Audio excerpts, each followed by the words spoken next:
We're back finally after a 2-month hiatus. Just busy few months, a lot going on. Dan's evil twin stole his identity for a bit there, so he couldn't play while he dealt with that. A lot of stuff going on. Yeah. But no wizard today, unfortunately, because that selfish bastard decided that his PhD is more important than a goddamn RPG game. So everybody send your hate mail towards him for that. How dare he? Sure. I know. But no, unfortunately, he's got busy with that stuff, obviously. So that's just how it goes. But today we got a pretty good scenario.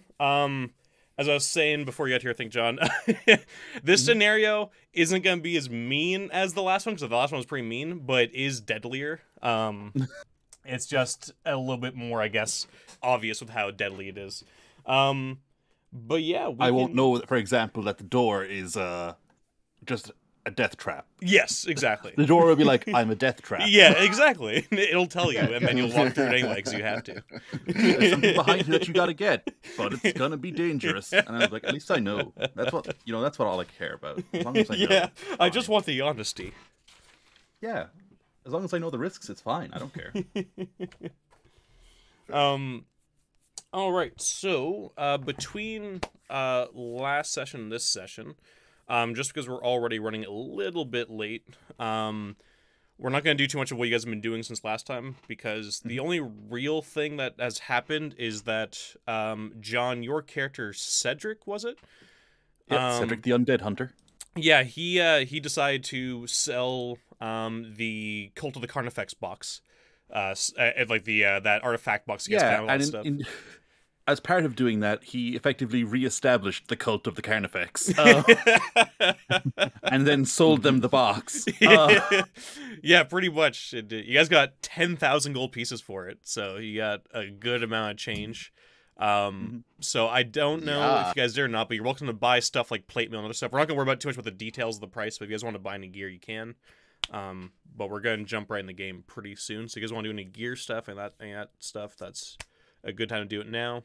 I think you guys are pretty well kitted out, but I don't know, Dan, your warrior, I don't know if he wants better armor.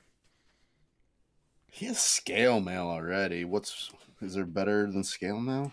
Yeah, scale mail is about the middle end of the armor spectrum. Yeah, right on. Let's see, armor. So there's full plate, but like the plate and stuff had -8 penalty. Yeah. We haven't really. Yeah, I don't know that we've really been like paying a lot of attention to that. But no, I mean, I haven't been too harsh with it. I usually just forget. I think the big one that fucks up is the fumble die goes to a D16. That's the real one that you gotta be careful for. But no, I try to remember the check penalty stuff. But honestly, you guys tend to have those sort of checks. And you guys are pretty smart about just adding ropes or like doing certain things that like stop it from even mattering in my opinion. So it's up to you. There is also half plate. You also don't have to buy into this if you don't want to. It's just that if you do, I heard that. You definitely can afford it. I don't know if anybody else wants to buy anything. Well, Fennec has absolutely bought a suit of full plate armor. Oh god, Fennec's just. I feel like it's oversized for him too. He's just like, yeah. Well, he's missing those 3 fingers from the Temple of the Carnifex. So now he only has this on his left hand. Yeah. So he's like, look, right. I've lost far more than I'm happy with. So. Oh, that's good. Cool. Yeah, Chisel picked up some banded mail. Pip will probably get something too, maybe. Unfortunately, if Chris or Jedediah pick up any more armor, they're going to be absolutely useless with the penalties. Heard that. Yeah, I think Pip has the best armor without a penalty possible right now. Padded. Yeah, thieves and wizards tend to not want too much stuff. I do know somebody has a nice shawl or something that...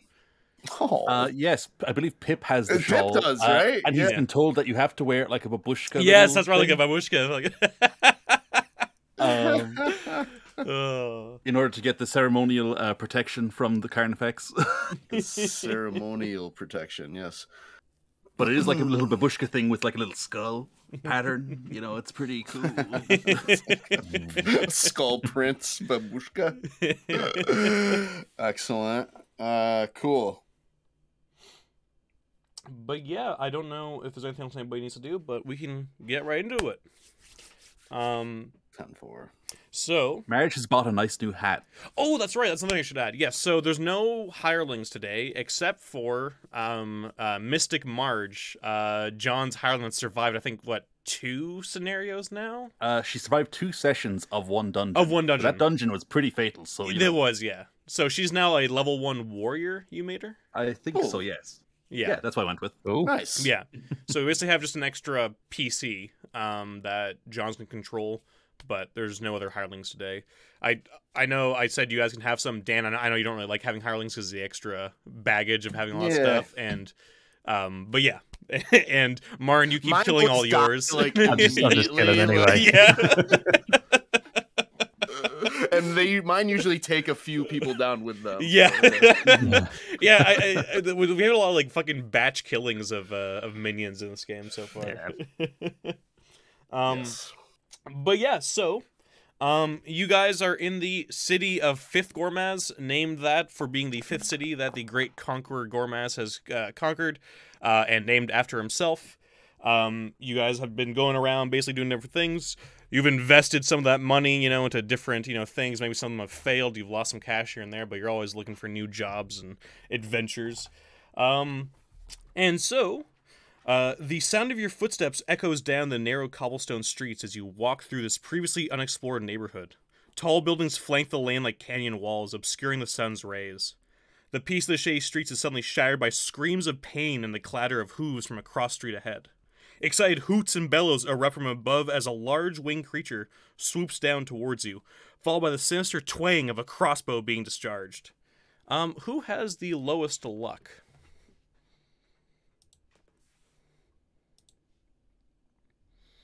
I've got 12 and 20. Okay, 12 and... You got 20 luck? Holy shit. Yeah. I have 11. 11? I've got a 9. Okay, so the 9... This is going for you, John. It's okay, I understand. We're all... Why aren't you Jack? You're... Okay, well... Well, is that... It's a fumble. No, this is for me. So, oh yeah, one thing too, you guys have fleeing luck. Yeah. It's been so long, I can't remember what I've been doing it for. Is it 1 per PC? I keep changing when I play DCC, so I can't keep track. We've been doing 1 per PC. Perfect. And yeah, awesome. And you give yourself an extra 1 there, John, for your warrior. Oh boy.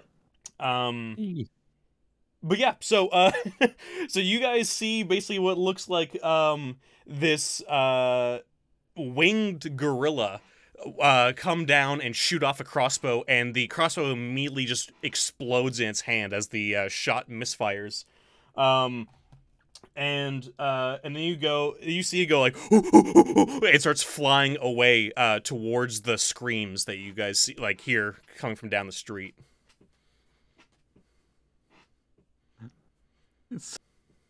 Cedric turns to Marge and he's like, "That wasn't in today's prediction, Marge.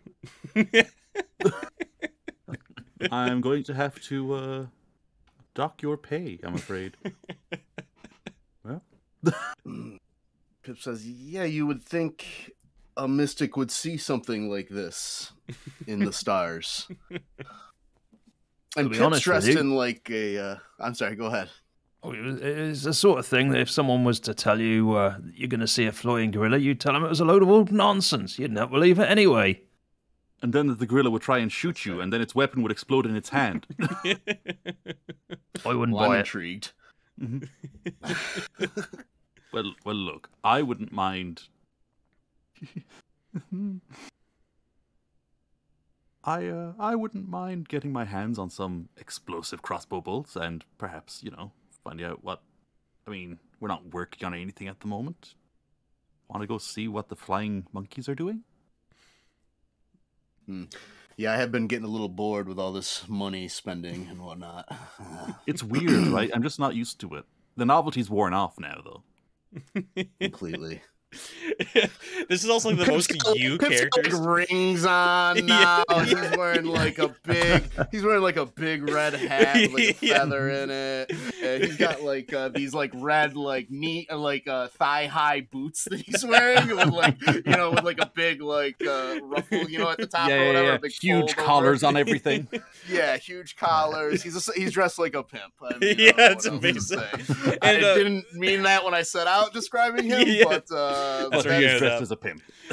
Martin, also, one thing I guess I did skip over is that you started reading that chaotic book you guys found, right? Did Chris start getting changed a bit more chaotic, or was that, I can't remember what we decided on with that. What was so poor old Chris, so she's been through the mill really, and whenever she's come up against someone who's lawful, which is her own alignment, it's not worked out very well at all. In fact, they've been almost downright evil, really. So she's sort of thinking, well, I'm sort of walking this path and I'm getting kicked in the head every 5 minutes. So she's sort of kind of drifting back towards, she's not chaotic yet, but she's definitely sort of sitting on the fence. She's gone neutral.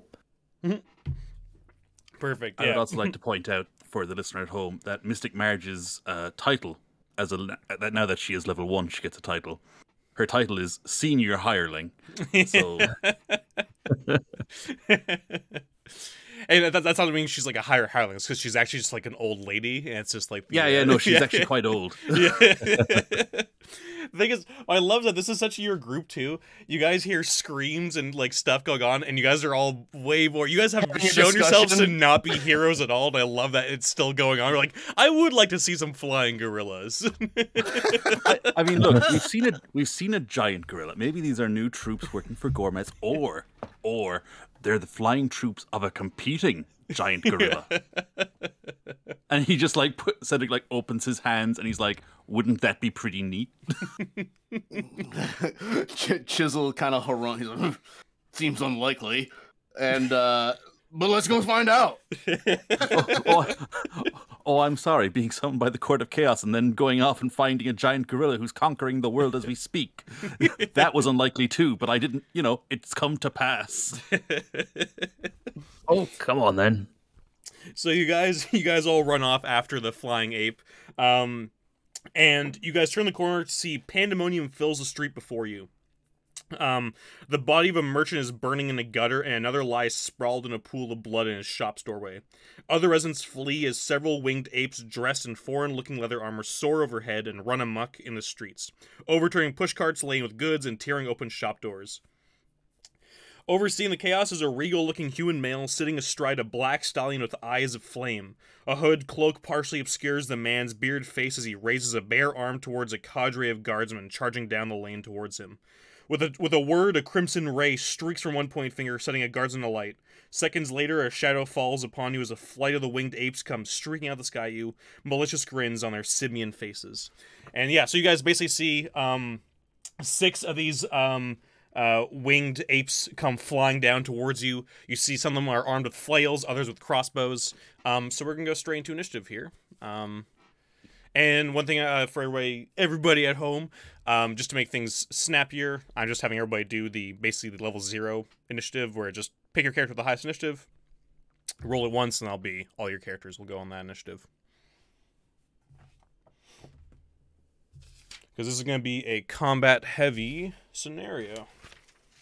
Cool. It'll be a lot of moida. Oh boy.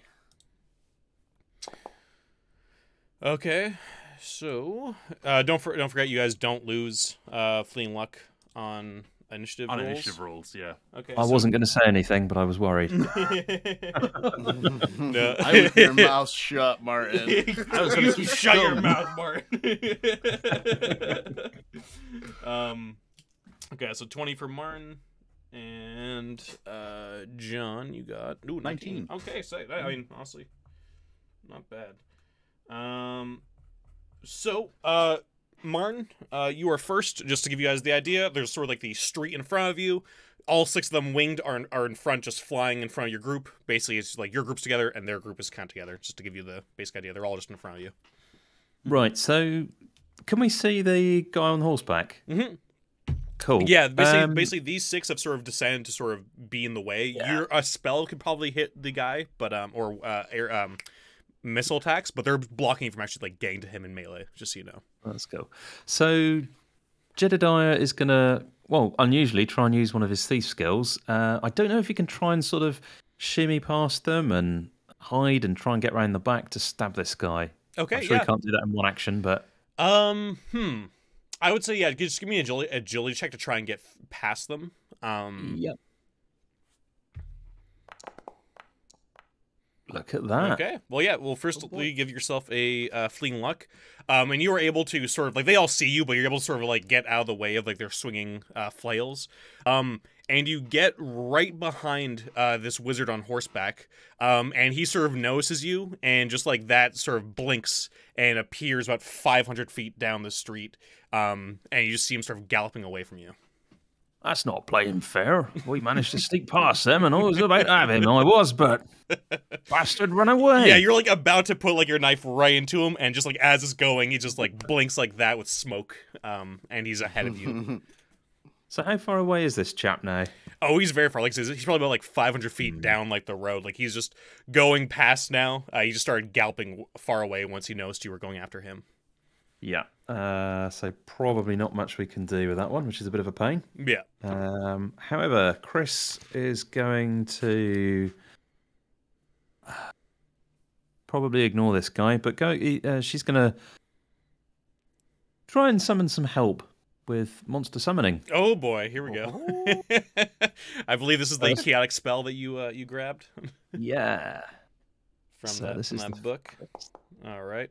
Oh boy. Failure, but the spell is not lost.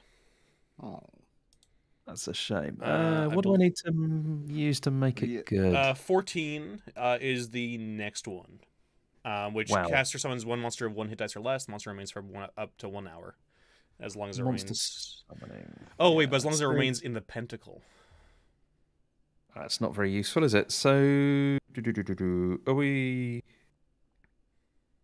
Yeah, I think we'll just leave that one. That's a... Yeah. No worries, yeah. I don't think I can amp that one up to make it... Like she draws like a circle on a summoning circle, and she's like, ha-ha! Ha-ha! Yeah, because it says part of your casting times that you draw it, so you drew it into like a whole thing, and then just like a little bit like a fizzle came out, and you're like, ah. Yeah. Okay. She's not got the handle on this chaos stuff yet. It'll come, but... Sounds good. So next you guys see the guy on horseback is just sort of riding away down the streets, just lighting with his finger, just lighting buildings on fire left and right, just galloping away off in the distance. And yeah, John, it is your turn. What do you want to do? Cedric is going to start shooting his crossbow at some of the flying monkeys. Okay, sounds good. Flying apes. We gorilla. Yes. I've learned the difference while serving gourmets. Yeah.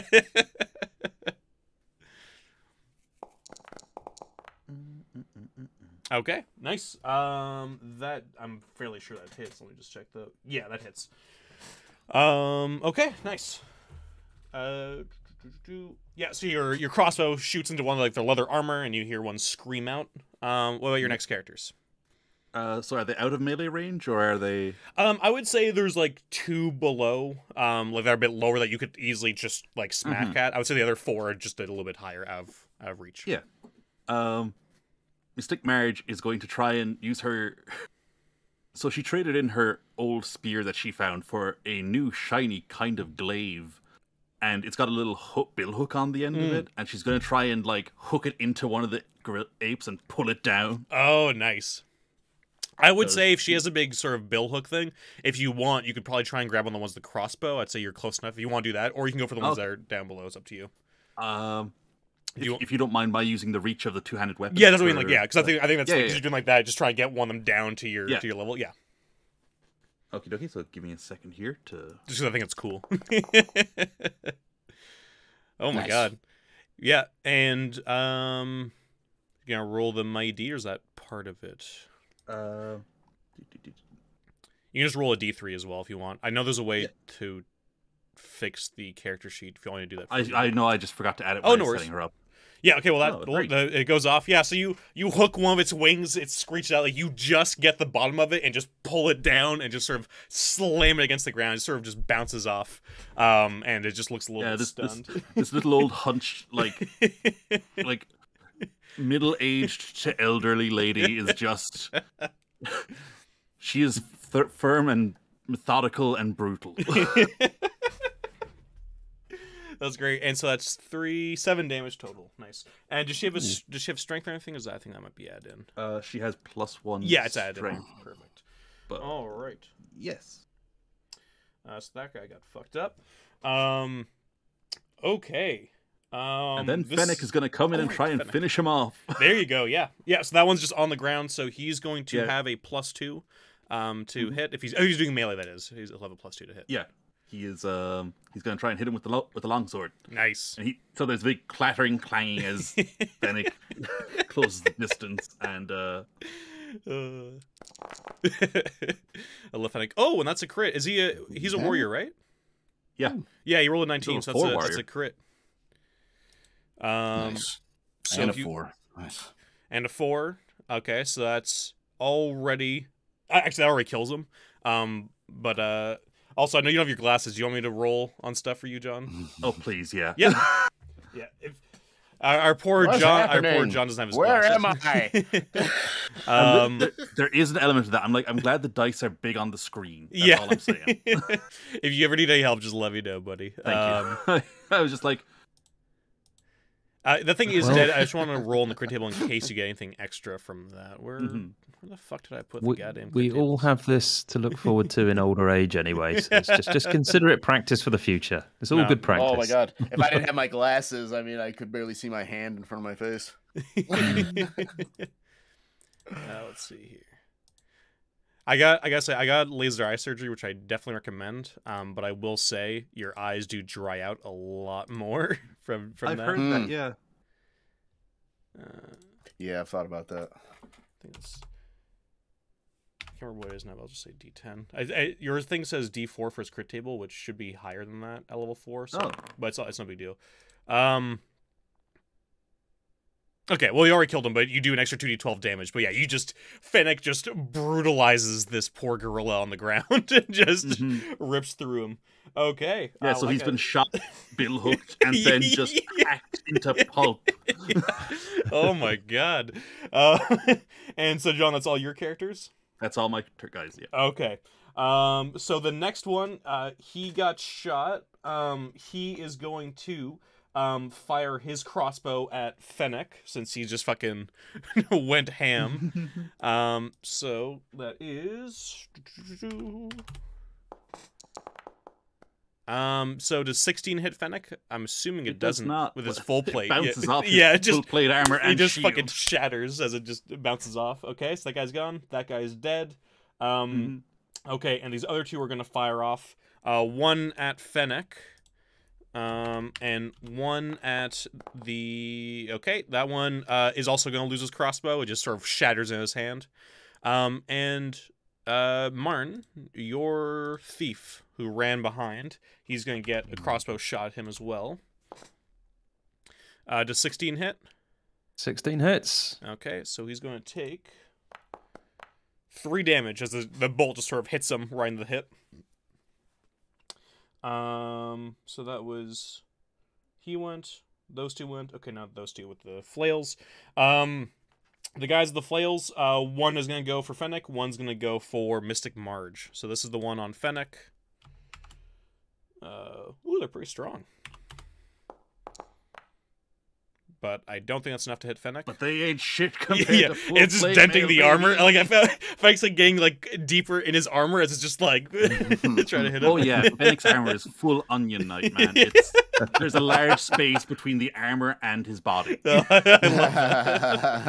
love that. And this one is on Mystic Marge, which I'm also assuming does not hit with 11. No, she's only wearing leather armor, but it does not hit her. Okay, it's cool. Just below. Yeah, so they're just swinging and missing. And now, Dan, it is your character's turns. Okay, so Chisel, he's got his new banded armor. He's gonna try to maybe kind of like run up on one of these like destroyed stalls and do like a plunging Oh, jumping that's attack fun. with his long sword and try to kind of like pin one of these things. Yeah, so you're down. trying to get one of the higher flying ones down below, like just try and pin one of them into the Yeah. ground. I love that. Yeah, give me that roll. That's Okay. awesome. So the AC is 13. Okay, so I think it'll hit. It'll hit. Yeah. So basically, what I'm gonna do here is you'll be able to wait. hit, but you won't be able to pin them down below. Well, it'll hit, but I won't be able to pin. Okay, cool. Yeah. That's cool. I was just looking at. I see there's like a -1 involved with that 12, but I realize now I got a strength increase last time, so I no longer am at a -1. Okay. So is it 13 actually, to hit?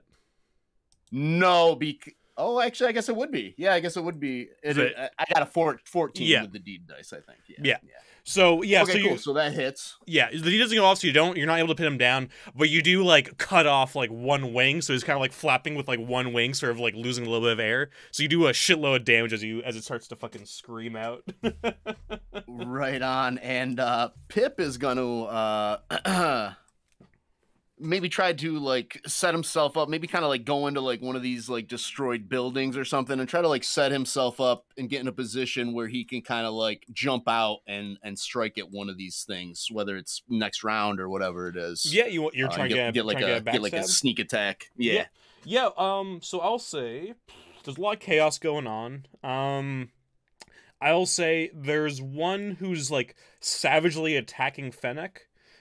Who's at full health. I'll say you can probably, if you roll Sneak Silently and pass that, you'll be able to get a backstab off on him because he's sort of distracted by all the flames and like trying to hit this savage metal warrior. Okay, yeah. So yeah, you're That's a 27. Yeah.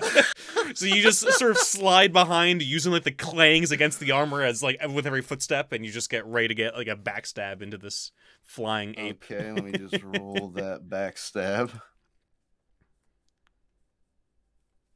Huh, it's not letting me click on backstab. Do I just roll my regular attack? You just roll your regular attack, and then it's backstab's like an automatic critical. Okay. So you do the normal damage, and you also roll your crit die. And That'll hit. Yeah, I was gonna say there is like a bonus. You do get a bonus, well, yes. right? There is a backstab bonus as well. Yeah, you add that as well, but yeah. But you definitely already hit. But either way, it's gonna hit. Yeah. Okay. And then roll me your crit for that as well. Yeah, so you like give him a good stab. Let's see. Crits. How do I do that? It's over in the character tab. It's in the rollable tables tab. It looks like it's just right to the book one, the journal entries. You'll see it looks like 3 bars. And then there's a folder called Crits and Fumbles. Yeah. And you're all thieves and elves. Crit table 2. Yeah. Cool. Actually, maybe you do just click on your character sheet. I tried to. It didn't let me. That's what I thought you had to do too. Yeah. That's weird. Okay. Yeah. Well, at least we know which one it is. Okay. So plus 2d3. Wait, 1d10. I think you roll 1d16 for your crit die. Oh, do I? Yeah. According to your character sheet, yeah. Oh, I have to change it here on the rollable table. Okay, cool. Yeah, you can just roll that again. I rolled a 1 either way. I mean, it doesn't really matter. But... Oh, it's fine. Well, yeah, okay. Well, is low better on a crit table or no? Higher is better. It's just somewhere different. But this guy's now blinded, so he has different edge. I will say, if you want, I'll let you choose between the two, whichever one you prefer. Yeah, we'll have him blinded. Yeah, sure. All right, so he is blinded for... Yeah, there you go. Oh, sorry. For 3... No, it's all good. For 3 rounds. All right, yeah, so you stab him and then, like, slash right across and just the blood splurts into his eyes and he just screams out. So he is blinded for 3 rounds. Don't get blood on my hat, Pip says. And he's been trying to do, like, this kind of, like... accent now. He's trying to like talk fancy now, so like don't do that. He just sounds kind of like awkward and weird. Dan, has Pip been paying for elocution lessons? You shouldn't hurt my friends. Oh, that's amazing. And I think that's your 2 characters done there, Dan. So Yep, we are back definitely. up to Martin. Well, before anything happens, Jedediah shouts over, "He's been possessed. I don't know what's going on in the Pip. He's talking all strange and funny like. Not the Pip I used to know."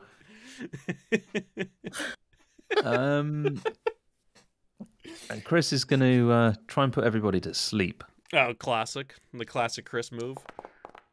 Oh, nice. Yeah. For some reason... That should be higher. Yeah, it should be +7 because sleep, for whatever reason, doesn't add the modifier on, so that's 21. Do you have it? I'm just going to check here real quick. Spell check. Okay, yeah. That's weird, because it should just... Yeah. Should just do it. Okay, whatever. But yeah, so it actually is what, 21? 21. Oh my god. Which is a good roll.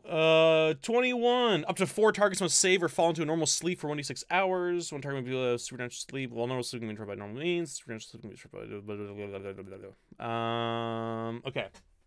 So let's see if they can even pass this, because they need to be 21. Do they have a high enough will save? They do. Okay, so you can put 4 of them to sleep if you want, or 1 is. I'm assuming you want to put 4 instead of just 1. Yeah, 4 sounds good. So which ones do you want to put into sleep? Like the least hurt ones? Would that be your? Yeah, well, very much so. Yeah. Okay, cool. Yeah. All right. So I'm just gonna make them do their will save. So first one,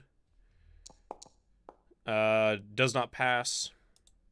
Second one, this is the blinded one, does not pass.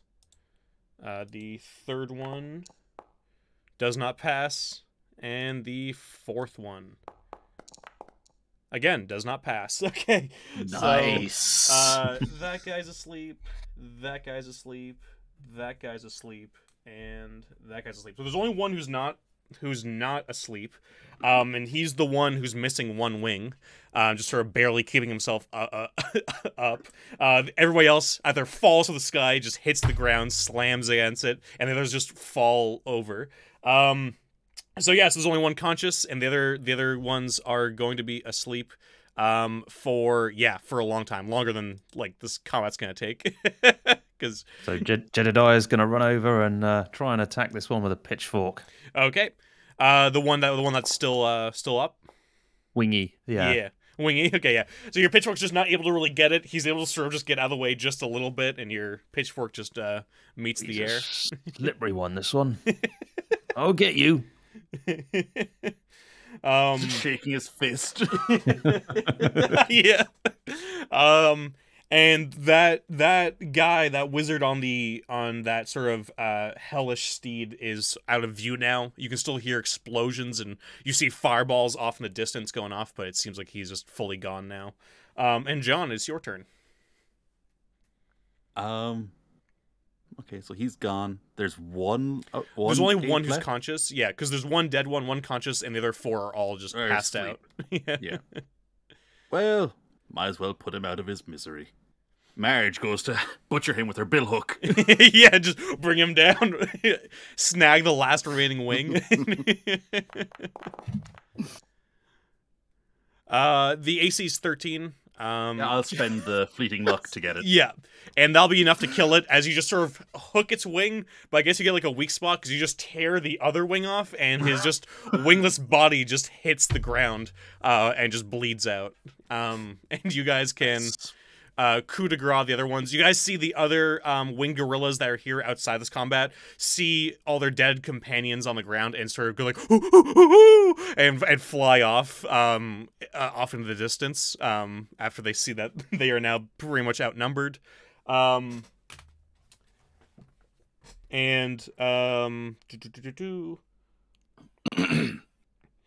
You as like you see them sort of fly off, you see a bunch of sort of city guards come around the corner. You see like a lot of them are hurt. And one walks up to you guys and extends a hand. He says, Thank you for your help. We couldn't have done this without you. You drove them off." Who were they? We have we have suspicions about who they belong to after we saw that wizard. He says we believe that's Emirikol. He points off in the distance. You see to like the southern part of the city. There's a big sort of tower in the distance. He says he resides there. I don't know why he's attacking. He's never done this before. He's sort of kept to himself. But he went off in that direction. I'm Captain Rack. I would very much appreciate if we could speak later tonight. We need somebody to deal with this problem, and well, obviously, as you can tell, he points to like all his guards who were killed or hurt. We're not really equipped to deal with this. Chris turns around and says, did you say Emirikol? Yeah, Emirikol, the wizard. Ah, I've heard of him. I'm a little bit worried that, I don't know, we wouldn't stand a chance. Well, I've been talking with some other people about this, and, we may have an ace up our sleeve. And I'm sure with how you dealt with these, I'm sure you could handle him. But you are right. This would be a dangerous undertaking. But of course, I could pay you well. Well, we're pretty well off already, and Pip's he's got his clockwork hand or whatever. Yeah. He's got all these he's got like multiple rings on some of the fingers. Like there's like 3 on his middle finger. And he's like, I don't know. They got blood all over my new attire. And then he's like, he kind of realizes, he's like, what I mean to say is, surely we couldn't do it for a petty sum. No, of course not. Right now I can offer about 1,000 gold pieces and jewels. And my other 2 associates who need your help, I'm sure could offer rewards of their own. Perhaps a deed to land in the city. Here, Marge, how do you see this? If we go ahead and try and get this guy, do you think we're gonna, is that gonna be it, or do you think we stand a chance? And Marge is just there. Well, Squire, I reckon. Wizards is tricky business, and cost extra that. But we're gonna die. Every day is the day where you could die, Squire. And she just puffs on her little corncob pipe. Technically, we die every day when we go to sleep. And Cedric's just like, Cedric's just like, she says that so that her prediction of my death is always true. Is she one of these bet edgers then? Is that what you're saying? She says it could be this, but it could be that. And actually, she's kind of just covering her bases, I think they're calling it. And she looks horribly offended. Quiet that you would ever say such a thing of a mystic like myself. I told you I'd buy your heather. I what? You were trying to sell me some charms and stuff. I'll buy it. Whatever you got to sell, I'll buy it. Don't worry about it.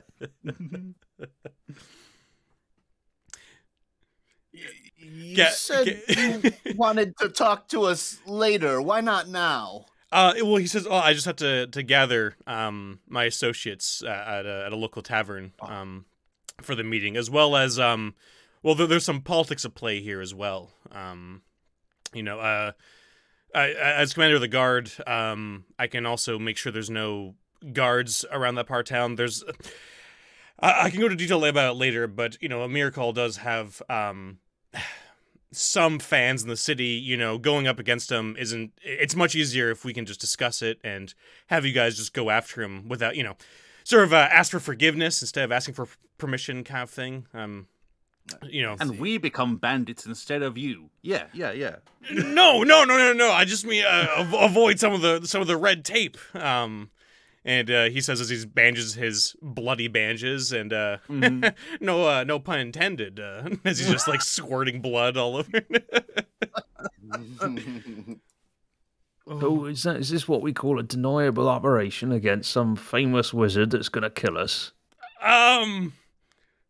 No, I wouldn't say that. I'd say it's a business opportunity, for you to get a lot of money, and also perhaps I'm sure there's some nice artifacts in there that I'm sure.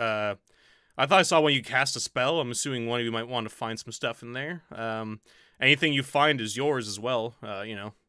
As part to sweeten the deal.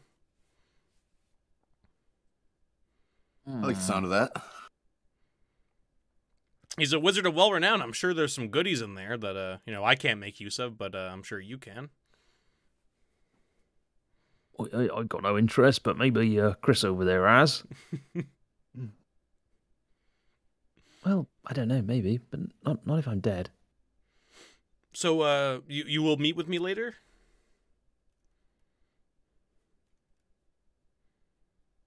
Yeah. Yes. We'll probably make it.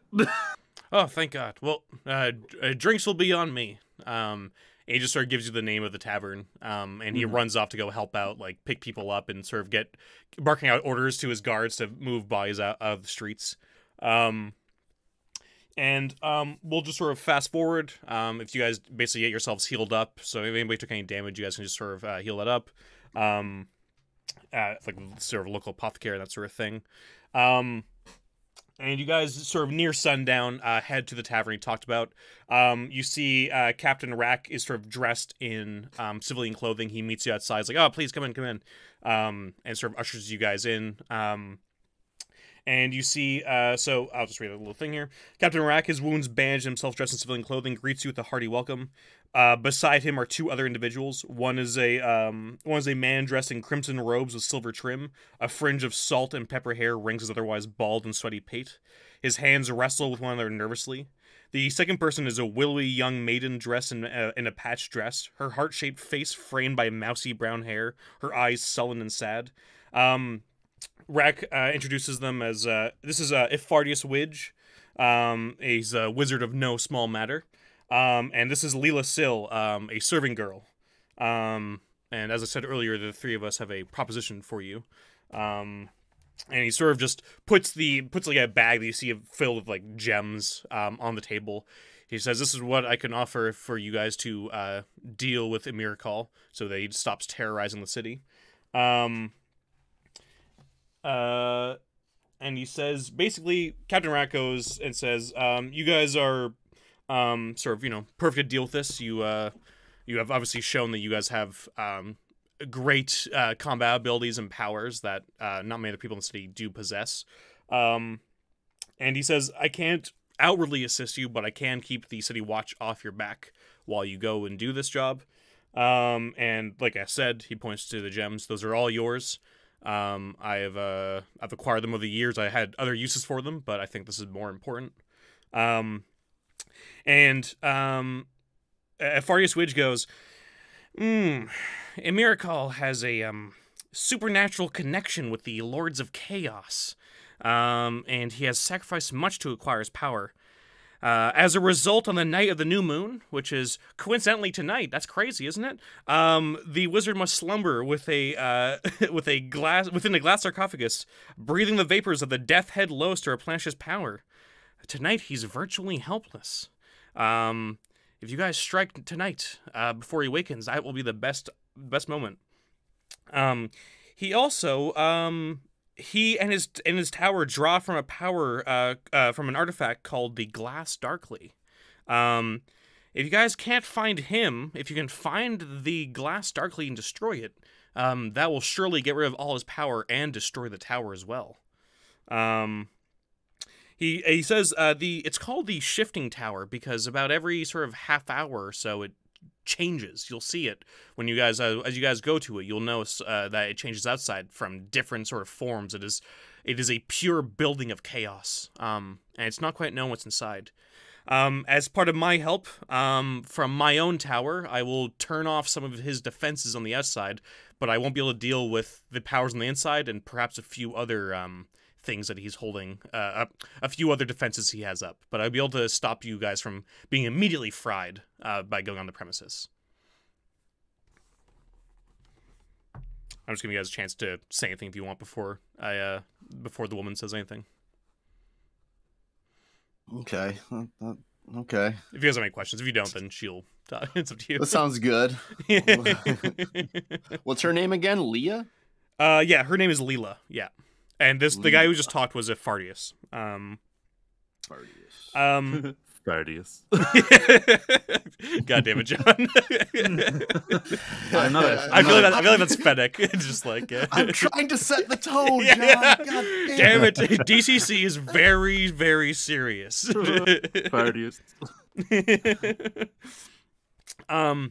Leela says, my brother was an apprentice for Emirikol before he died mysteriously.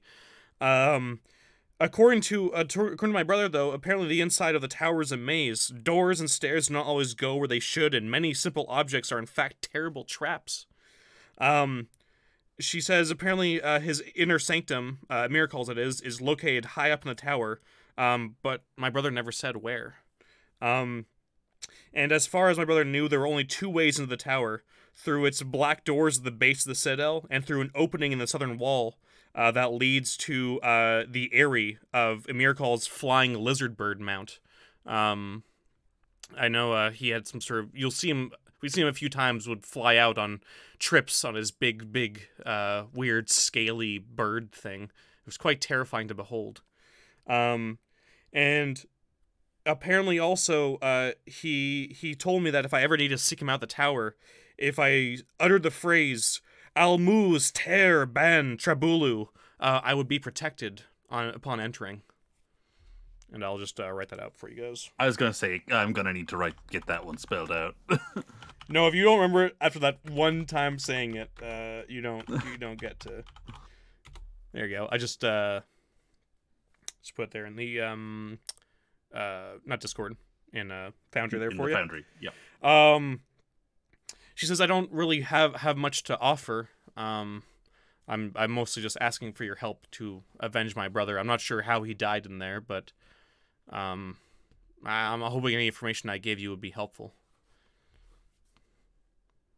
Just one thing. I mean, I don't really understand. This guy's obviously been here for a while and presumably not causing too much trouble. I'm just curious as to what's happened. We have no idea. Or actually, I should say Captain Wright's like, oh, we have no idea. Like I said, he usually kept to himself. We don't have much issues. We pay his taxes on time. Overall, good neighborhood wizard. Very quiet. Wasn't home much. Didn't keep the insurance rates going too high. That sort of thing. But lately he's just been weirdly attacking the city with his winged gorillas. And I really, really don't want to call Gormaz back here to deal with this. And I kind of want you guys to deal with that, but my hands are tied here, basically. I'm not really sure what's going on, and I don't really have the competence, either myself or my men, to deal with it ourselves. I think we'll get killed immediately. Would we be able to tell if he's lying?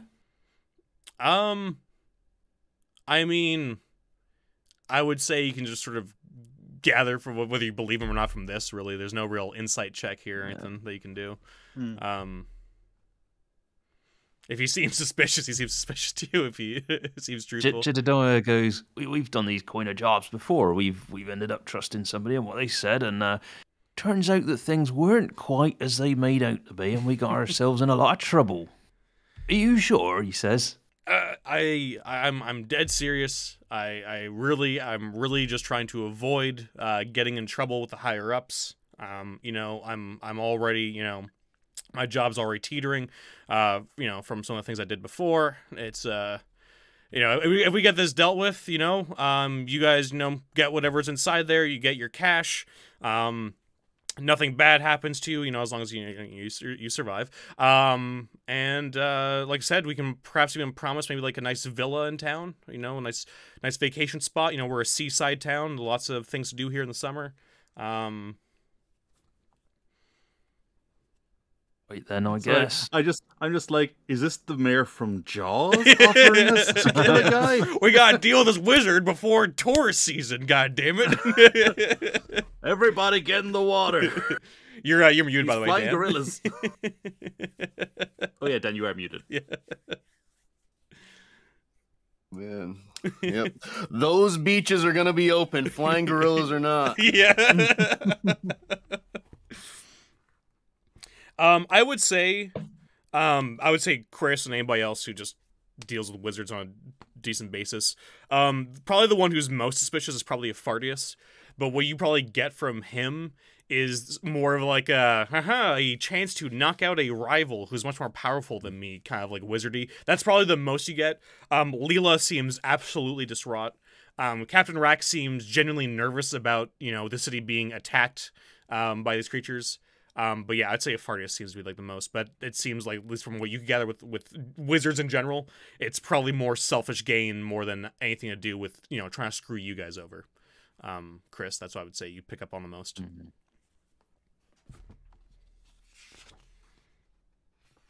And I guess another thing I can add is I know he keeps 2 leopards out in the yard. Probably going to deal with those.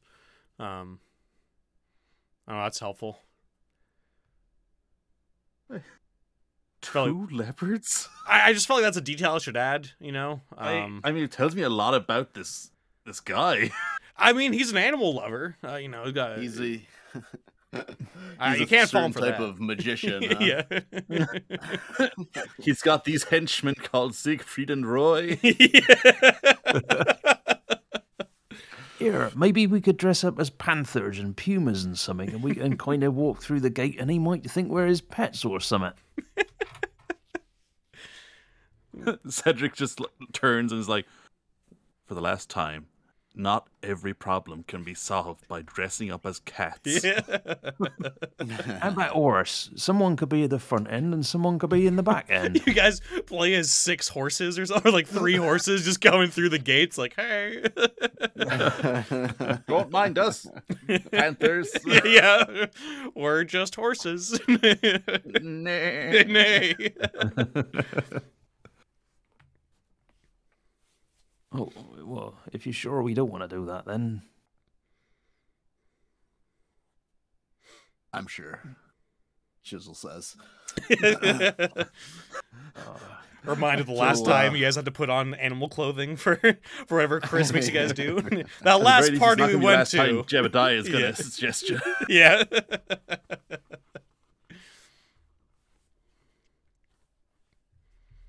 Well, yeah, I say we take the job. Well, might as well. It's got to be done tonight, sounds like. That is convenient.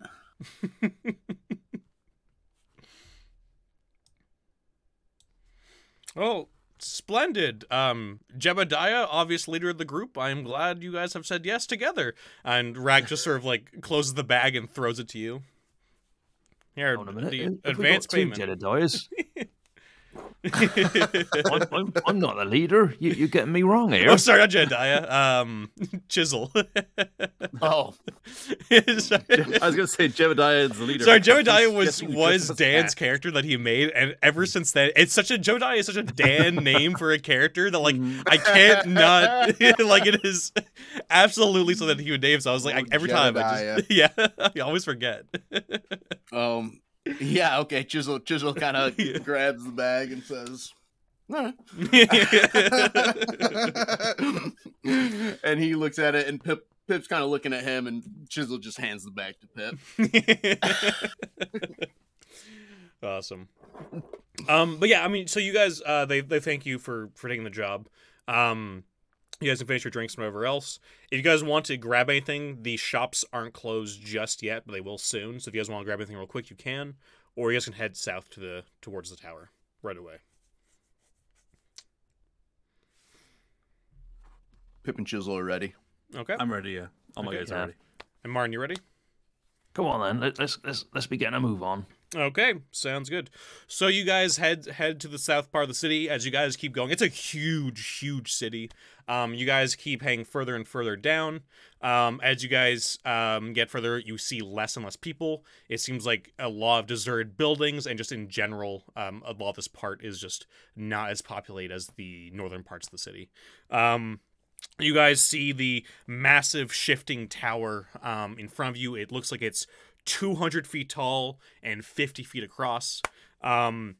And as you guys are getting closer to it and you're able to sort of see it more, you guys see it almost change in front of you, but it's almost like when a picture sort of slowly changes, it's like your eyes get used to it, and then it's like, oh, suddenly like it's different.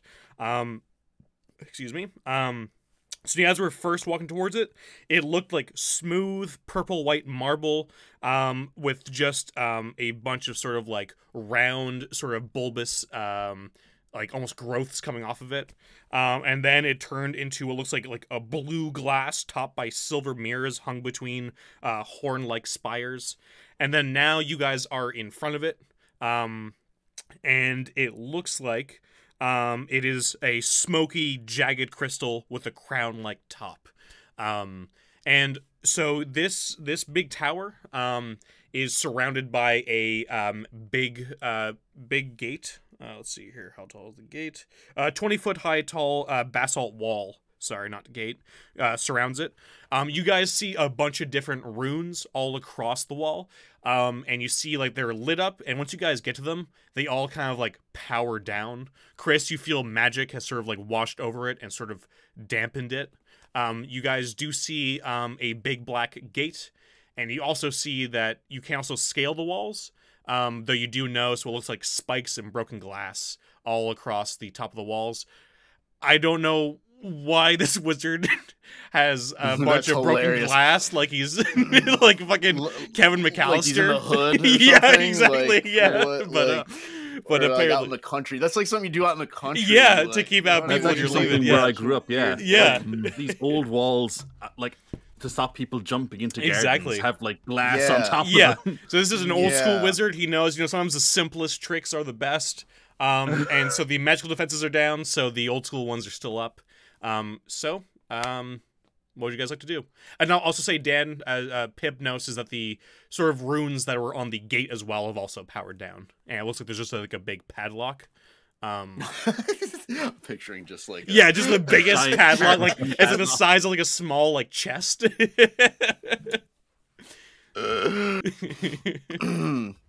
Well, Pip was thinking about trying to jump over the wall, but like seeing a giant padlock, obviously he can't resist that. So yeah, I'll kind of tentatively approach and look around for any obvious traps, but I'll try to. Yeah, you can check for traps if you want first, and then do it if that's what you want to do. Okay, sure.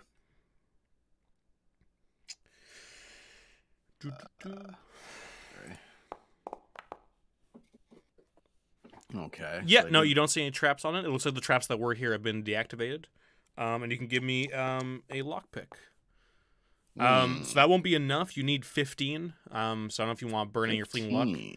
I think you're level 4 now, so what is that? Is that D6s for every luck? D6. Yeah. Yeah. So, what the hell? I'll burn my 2 fleeting luck and see if that works out for me. Okay.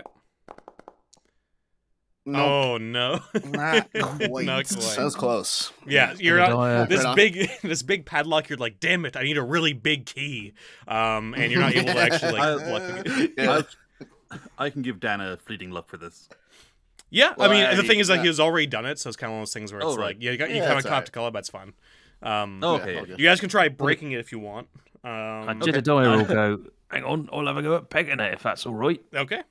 Absolutely. Oh yeah, you're also a low-life criminal. Yeah. It's a crying shame. I think I've only used Jedediah's thief skills like twice or something in the entire. That's why you're like, I'd like to backstab, and I'd like to pick locks, and I'd like to. Yeah.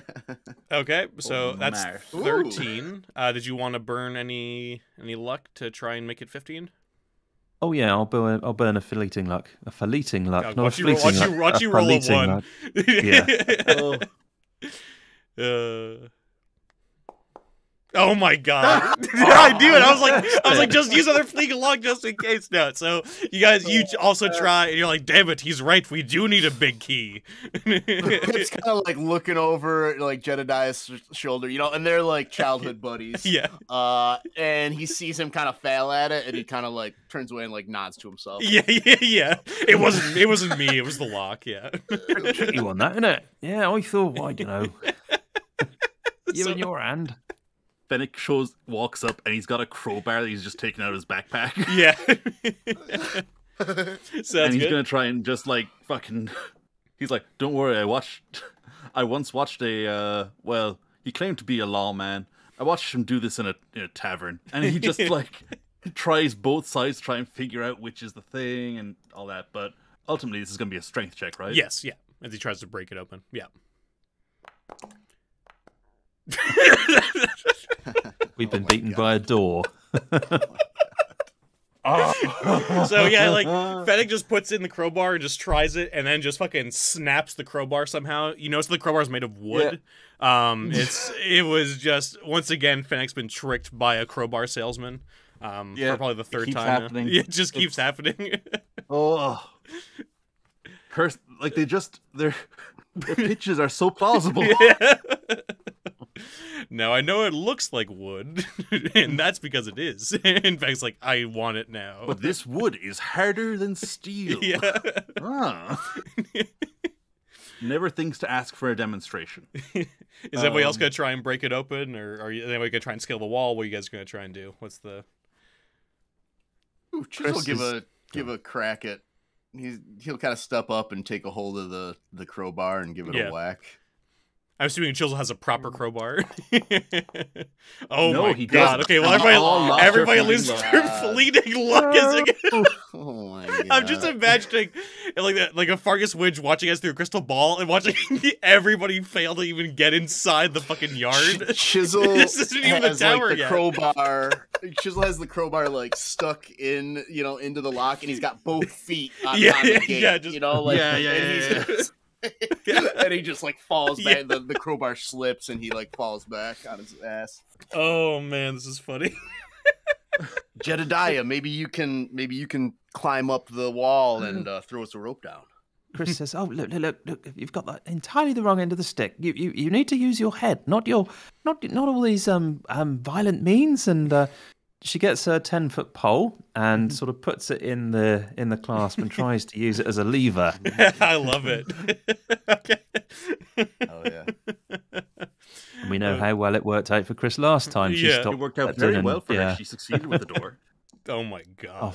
But this time, pole breaks. Cedric's like, okay. Look. I got one more thing for us to try. And he takes out his warhammer that he has for smashing skulls. And can I just make an attack with the warhammer? Yeah, just make an attack. Yeah. It's just... Oh my god. Oh god, this is the most bumbling buffoonery I've ever seen. It's because we've got a prime number of players. It's just you guys are stingy with your luck. And now it's gone. Yeah, it's all gone. So yeah. Any more attempts? You guys gonna try and climb the wall? What's your anybody else got anything in them? Any spells? Mystic Marge want to give it a go? Anyone got knock on them, for example? No. Chris says, "Well, I could try and I don't know. I could try something." Wait. I'm gonna try. Cedric pulls the door. Yeah, it just like opens. It's pushed, but it might just be a pull. Oh my god, that'd be the best. Oh my god, I think you should leave. Has anybody seen that? The guy. Oh my god. Oh no, it goes both ways.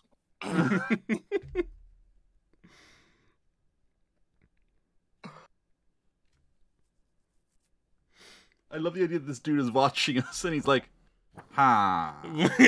I think we may have. We already gave them the money.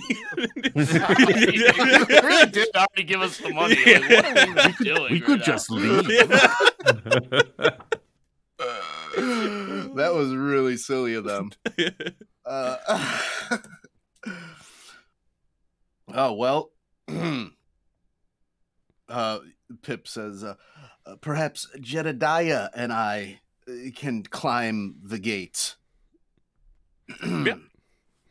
So, I'll give a... Yeah, so all I need from you, Jedediah or Pip, whoever's going first, be able to climb it up pretty easily, but just give me a reflex save to try and avoid like the spikes and broken glass that's like all across both the gate and the walls.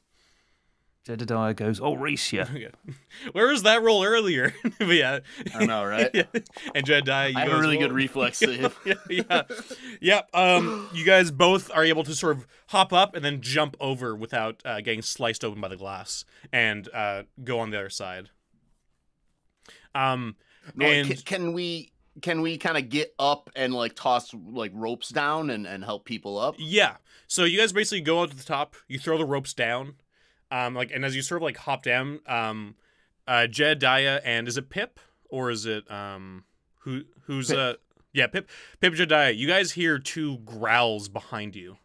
And you guys see two massive leopards kind of walking slowly, ears back, hair on end. And they're just letting out these deep growls, and they leap at you. So we're gonna go into combat here, guys. Mm-hmm. Oh no. Oh my god. And like, yeah, these guys get fucking eviscerated, and we're just there on the other side. You guys of the are wall. so loud because you're like banging at it and trying to break shit. Just so Dan's 18, Martin is 15. Well, you should have left this to do on your own there, Pip. I don't know why I came with you. I'm glad you're here now. I bet you are. My action is to climb back over the wall. And John, you can roll as well. Oh boy. Just because you guys are all part of the combat here. It's just that, like, basically the rope is already over, so like other people on the other side can climb up for their action. But it's just that they're on the other side. So, Nice. okay, wow, good rolls, guys. Holy shit. Okay. Nice. So you guys are all gonna be going first here. So John, you're first. Your characters. Okay, Cedric is gonna try and top the wall. Okay. And I will say also, if you guys have missile shots or anything like that, you guys can shoot. It's basically like a big, like, grated sort of gate. So if anybody has arrows or crossbows, they're also welcome to shoot through it if they want. Oh, if it's a grated gate, absolutely, I'm shooting through it. Okay, cool. Yeah. Sorry, I want to make sure that was clear because yeah, no, for some reason, I know you said it, but my brain... No, I think I totally forgot to actually mention that. But you guys mentioned just like a big sort of like wooden or like, yeah. Okay, that is 13. Yeah, it hits. 4 damage. Okay, nice. Okay, yeah, so an arrow goes into one of them. Okay, John, and your other characters? Marriage is going to try that padlock. She's just going to... Yep, just going to try and hammer it open. She's too old to climb a wall. Yeah, I love it. Give me that attack, Marge. Oh, it's just going to... Oh, yeah. Nice. Yeah, so she just gets in there and just... and just sort of cracks it open. It doesn't really fall off. It's just so heavy, and she sort of like and pushes it off the door. Like a bunch of dust gets kicked up, and the gate is now like openable. So somebody else can use their action to actually get the gate open because it's like a big sort of gate. But yeah, and that's what Fennec is going to do. Okay, sounds he puts good. the shoulder down against the gate and and just gets it open. Perfect, awesome. Okay, so anybody who's on their side does not need to use their action to get over. You guys can just run through to fight the leopards. Nice. Dan, you are next. Okay, so Chisel sees Marge and Fennec get this gate open, and he sees Pip kind of staring down this leopard on the other side, and he's just gonna like charge straight through the open gate and just leap right at one of these leopards. Awesome. Closest to Pip. Yeah, are you going for the hurt one or the non-hurt one? Oh, was there one hurt? Yeah, an arrow hit one of them. Yeah, probably the hurt one. Yeah. Okay, awesome. And nice. Ooh, 9 damage. Good. Fucking yeah. You like slash right along its side. It's still alive, but it just spills blood all over and lets out this really sad yowl. Nice. Okay. Nice. Okay, Dan, and your next. Nothing better than killing animals that love animal protecting. I love animal cruelty. So Pip is going to just the perfect quote to take out of context. Yeah, please don't ever take that out of context. Big jokes. So he's gonna charge in with his longsword. Pip is. Oh my goodness, he's not gonna do anything though. No, fair enough. Yeah, he just hits dust. All right, Martin, your turn. So Chris is gonna risk it with the sleep again. Okay. Oh, that's boy. cool. So that's 22. 22. Nice. 22 is good. 22. Up to 8 targets save or fall into normal sleep for 1d7 days, or 1 target can be placed in supernatural sleep for 1d3 days. With no saving throw. Oh. Okay, yeah. Oh, so we'll put them to normal sleep. Yeah, okay. Looks like there's no save. Oh, sorry, I read the wrong one. But either way, I'm gonna assume they're not gonna be able to get that. Yeah, they can't. They can't even pass it anyway. It's not high enough to be 22. I was gonna say they're cats. They can't resist sleep. Yeah, no. So the 2 big cats fall asleep. One's bleeding profusely. The other one's fully untouched. And they are sleeping for the next 2 hours. What do you guys want to do? Are you guys leaving them here? Are you guys going to kill them? What are you guys doing? Chris walks by very, very briskly and says, I'll be over there. I don't want to see anything. Chris knows this group's MO, but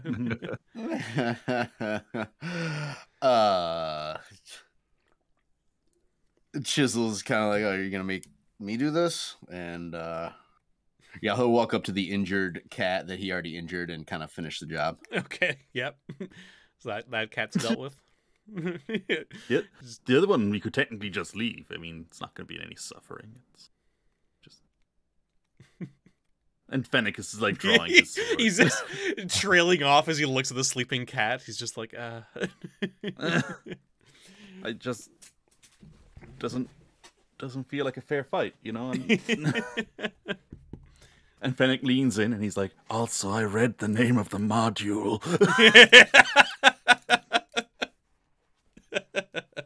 What is the name of the module? Emirikol is framed. Oh no! Oh yeah, no! Yeah, the name of the module kind of gives it away. But yeah, well, you guys don't know that. No wonder he was asking if these people were lying. Yeah. We should kill this evil wizard's cats. Pip says. Look, all I'm saying is maybe it'll be like The Black Cat by Edgar Allan Poe, and they'll haunt us. So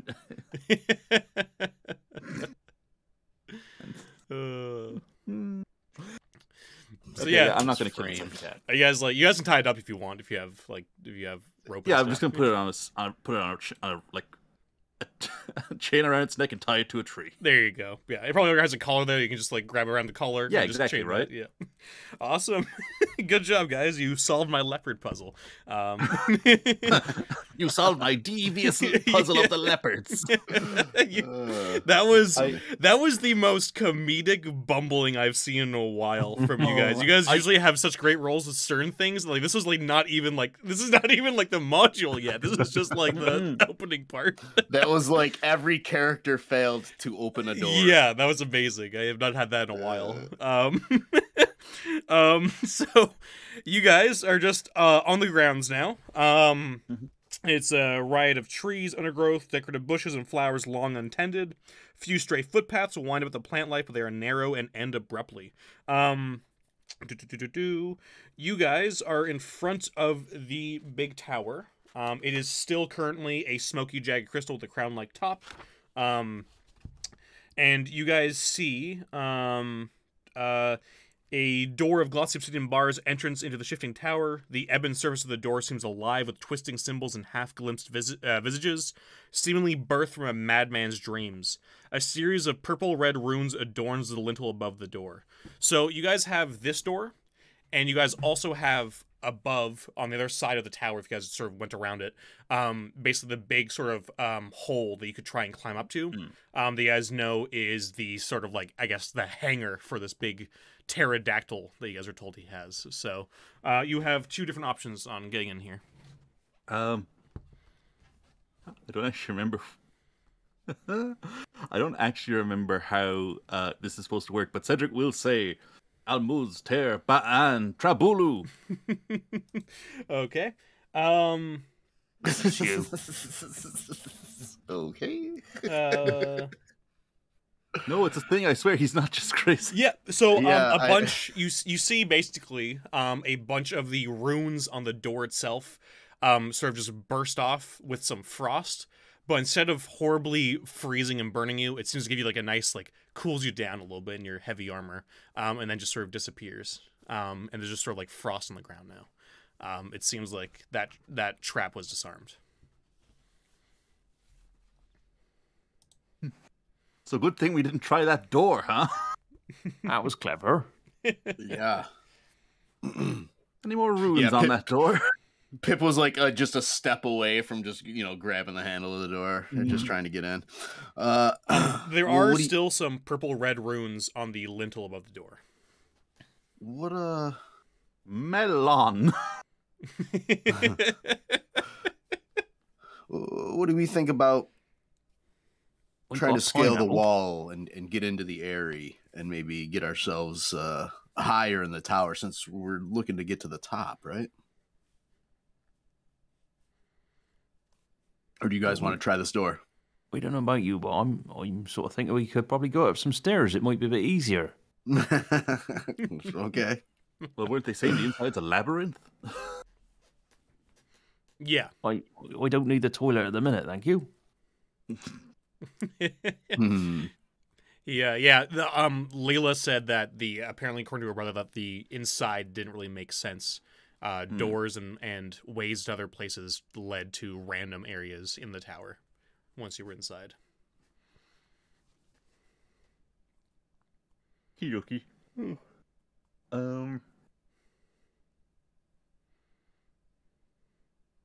What if we just burned the whole thing to the ground? What if we killed him with smoke while he sleeps?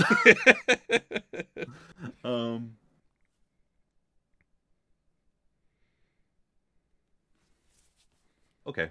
My only concern with the climbing the side of the building is, and Cedric points at Fennec, who has a -8 to all dexterity checks now. Yeah. We'll just tie the rope around you and pull you up. We'll just use a counterweight system. Yeah, I'll put our backs into it. We'll have to get everybody up first. Mm-hmm. Yeah, well, because that's when anybody with armor that doesn't have penalties, climbing it will give you those penalties, even with rope. One thing you could do is if someone gets up there, like you said, Dan, you could try and bring him up. You could take your armor off, climb it, tie a rope around like a bag and armor, and then like sort of pulley it up. If you don't want the penalty going up. Yeah, so it's up to you how you guys want to do it, but it also means if anything's up there, you got no armor on. And I'm like, well, they did say he has a giant flying lizard steed. Which I imagine is in there. I just have practical concerns. Understood. Well, go ahead and open the door then. Pip says. Alex, yeah. Cedric, he has his reading runes thing. Yeah. Can I tell what kind of runes the ones above the door are? Yeah, is that a roll? Or is it, how's it work? Do you remember? Oh, sorry, I don't mean to make you read, John. No, it's okay. DC 10 minus hunter level plus 5. Or, oh, no, that's a different thing. No, I can just, I can pass a DC 10 intelligence check. And, yeah, yeah. Yeah, just give me the check. Yeah, or give me the intelligence roll, I should say. Yeah, like... Nice. I'm going to say it basically, above the door, it just says, like, lust for rust. And he turns to everyone and he's like, now, I'm not sure if it's the dialect that I'm familiar with. However, I'm pretty sure it says... lust for rust, so I think he's trying to attract some rust monsters, or touching the door will destroy any weapons the opener has. So my proposal is that and he just like takes his own, because his actual armor is the serpent skin wrappings. Yeah, so that's not metal. Yeah, so he just has like a long sword and a hammer and his crossbows stuff. Yeah, so like just passes all that off to Marge. He's like, carry these, Marge. Takes off his buckled hat, puts that on the pile. And, yeah. He's like, well, if you all go back a good distance, I don't want you to be too close if this does what I think it's going to do. So what do you still have on you, John? Just your armor? Your snakeskin armor? Literally just the armor and none of my money. Sounds good. Yeah, so you walk through. Let me just check what room it leads into. You walk through. And yeah, you are just what looks like, I'll give you more description later once you look around, but you are just in a small room that looks like it's like a pen for animals. But nothing happens. There's no rust monster jumps out at you. You're looking good. No, you don't turn to rust or anything like that. Yeah, you're totally fine. Walks back out, takes Maud's dagger, and walks back through the doorway. Yeah, no, nothing happens. He's like, I think I might have misread the runes. Or... not clear. He's like, magic is weird. Chris gives you the stink eye. It is, though. I mean, how you make undead. Yeah. But he's like, well, so far, I think it should probably be fine. Probably. Can't guarantee. But it's some kind of animal pen. Give me a torch and I'll explore a little bit. Okay. I got an idea. And Jedediah goes and grabs the padlock from the gate at the front and tosses it through. Okay, yeah, so you heave this heavy thing over, and you throw it through, and as it goes through like the portal, you see it sort of turn to rust and kind of just like crumble on the other side. We don't reckon that'd be doing your suit of armour no good, if you ask me. He looks at the knife and he's like, huh, I wonder where that was defected. Absolutely no idea. Yeah, you look at the giant padlock compared to the small dagger. Yeah. Yeah, it's probably like the amount of metal. He's like, well, Fennec, I've got bad news. Either way, you're going to have to be nude. Or, wearing your normal clothes, I don't know. You could be nude. I wouldn't stop you from going in either of these entrances, but shrug.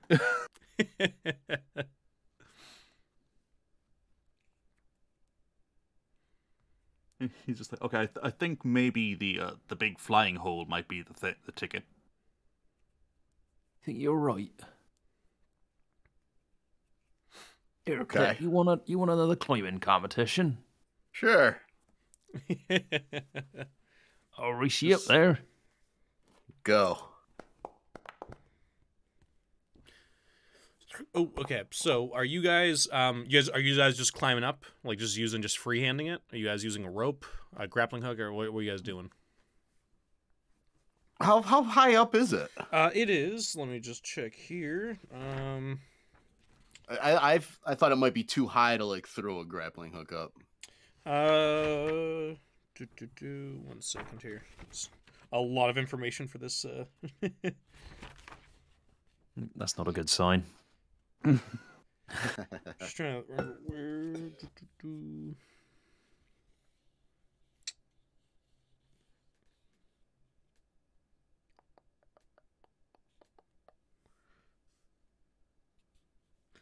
I believe.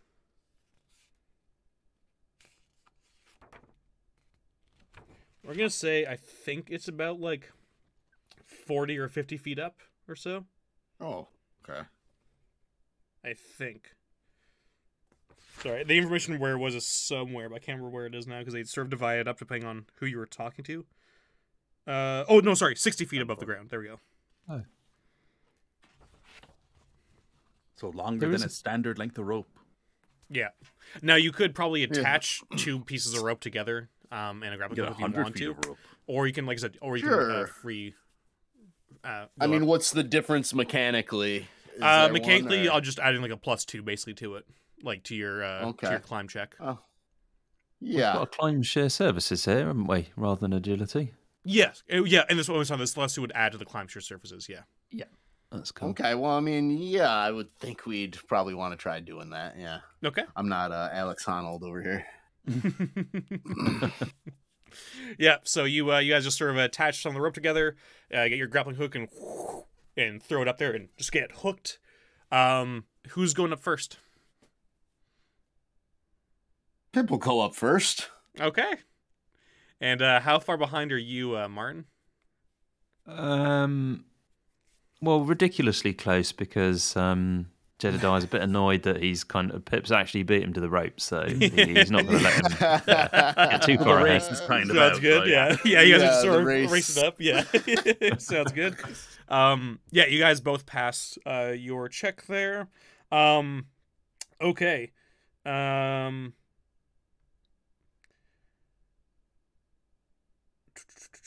So you guys hook this thing, and you guys get to the top. Pip, you get up there first, and you look up, and you see a great, massive winged beast looking back at you. It seems like your grappling hook nestles itself right next to its nest. And it sort of has its eyes, just those weird predatory bird eyes just looking back at you. And then it just goes like, Scrah! And starts like rushing towards you. What's your initial reaction, Pip?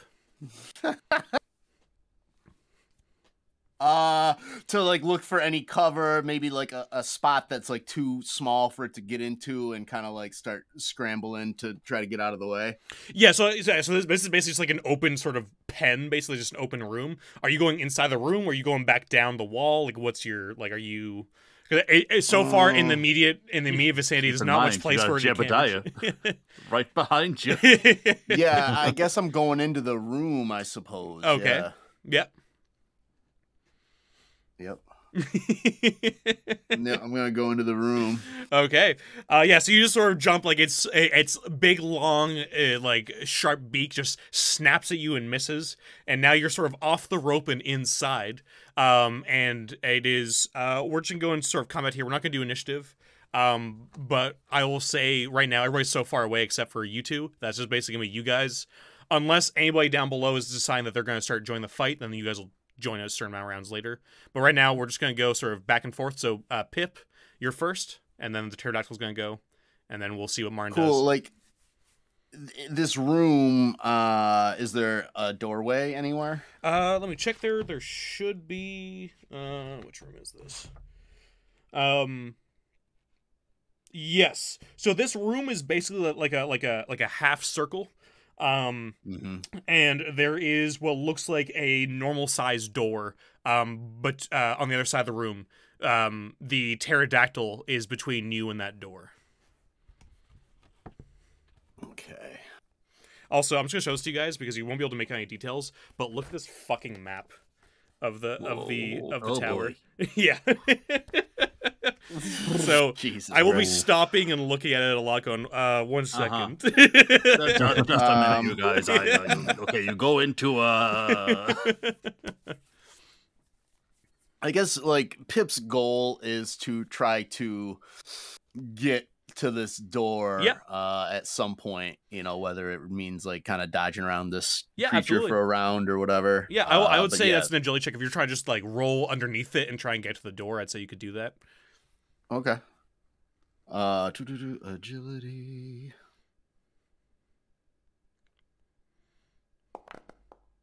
Oh. Okay. The DC's 10. So I don't know if you want to burn your luck, try and go for it. Yeah, I'll burn a one of my regular lucks. Okay. I should probably burn 2 just to be sure, but I'm not gonna. Yeah, no, go ahead. Dangerously bad. That hasn't gone wrong yet today. There you go. Yeah. So like it bites out again you, and you just like take the opportunity just to roll underneath it and just basically get right to the door. You were still in the room, but your hand is like on the doorknob. And Okay. It turns towards you. Its back is now to Martin, but it's gonna go before you go, Martin. And it snaps out at you, Pip. I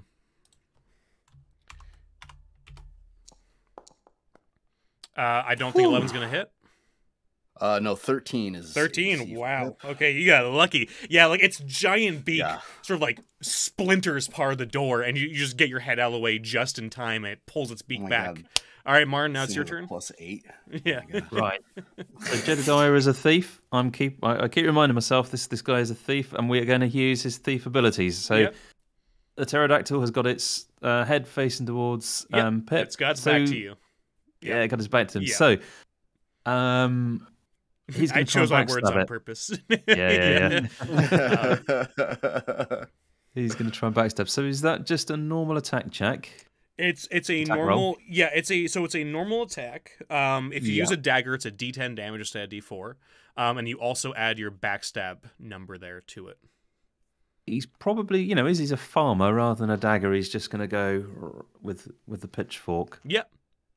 But I can't remember if you're allowed to use those for backstab, but I don't really care because it's DCC. It has so to like, be a light weapon. Yeah. you have to be a light weapon. Yeah, I guess. Yeah, you have to use something else there, It's Martin. certain weapons, and like they Yeah. do like a bunch more damage Yeah. when you Yeah. use them to backstab. but, Yeah. So it's a dagger. It's I think a blowgun, a blackjack. garrote. Yeah, a you garrote. know. Yeah, exactly. So but I would say you have a The dagger there, assassin Martin. weapons. Yeah. Yeah. Let's go with dagger. I was He gonna allow doesn't really pitchfork, but I matter. remember the pitchfork counts as a spear. I'm like, oh wait, no, it's a D8. It That's does. too much. Yeah, if Yeah, it was a yeah. D6, I'm No, like, that's yeah, cool. whatever. But yeah, don't you want to grab your dagger, which is a D10, so it's actually gonna do more damage. Yeah, so Cool, sounds good. all right. So I'm going to just roll with the spear because that's easier for me. Yeah. It's the same thing. Yeah. And I can pile on luck if this doesn't work out well. Yes. Permanent luck, that is. Yeah. You're gonna need to Well, he reroll is the a damage for the die, but that's fine. Yeah, that's cool. All right, give me your thing. Okay. Right. It's So we're- AC. Its AC is 15. Fine. So I'm going to burn 3 luck. Yep. So that's 36. Oh, yeah, we'll make this work. Hell yeah. There's a very low chance of this failing, but if you roll 3 1s, okay. Yeah. Yeah, no, you're good. boy. Yeah. So you definitely get it off. Roll me your D10 for the damage. Now, geez. Okay. I mean, he did already roll an 8 on the D8. No, I know, but that's a D8. That's all. I'm sorry. Yeah. Okay. So, but also roll on the crit table. Crit table 2. Cool. If you want me to So do it for you, Martin, I can, but it's up to you. all thieves and elves. Yeah, and you're rolling a D16. Yeah, that's cool. How do I actually roll? So you just click on that, put in D16, then just scroll down to the bottom. There's a button that says roll. If you just keep scrolling, and then it'll just gotcha. it'll Yep. roll through it. That's the one I'm missing. All right, 14. Strike to head. Foe must make a fortitude save, DC 10 plus PC level, or fall unconscious. Jesus. Okay, so that's gonna be a DC 14 fortitude save. All right, what's its fort? It's probably really fucking good. Huh. Holy shit! Well, it plus is a 6. pterodactyl, Yeah. Whoa. Come on now. but it is. Oh my god, it falls unconscious! You crazy bastard. Yeah. So you just fucking brain this thing with your fucking dagger, and it just goes like, and just falls like a giant chicken. Here, Pip, you fucking coward. Look, it's nothing like this. No problem, is it? Pip's like, oh, that was thiefy as fuck. I mean, quite well done. Quite well done. I think it's only sleeping at the minute. Is there any chance you can give me a hand finishing it off? Yeah. Yeah, and you two guys could just plunge your weapons directly into its brain, just Get killing it instantly. Out of here. Yeah. Wow, what a I fucking roll, man. I can't believe you did that, Mark. It had a +6 to its fortitude. I know. I can't believe you did that. Very cool. I'm just gonna give. This is also for like the Wow. early RP stuff. I can give everybody a fleeing luck, including. Nice. God damn it. Wow.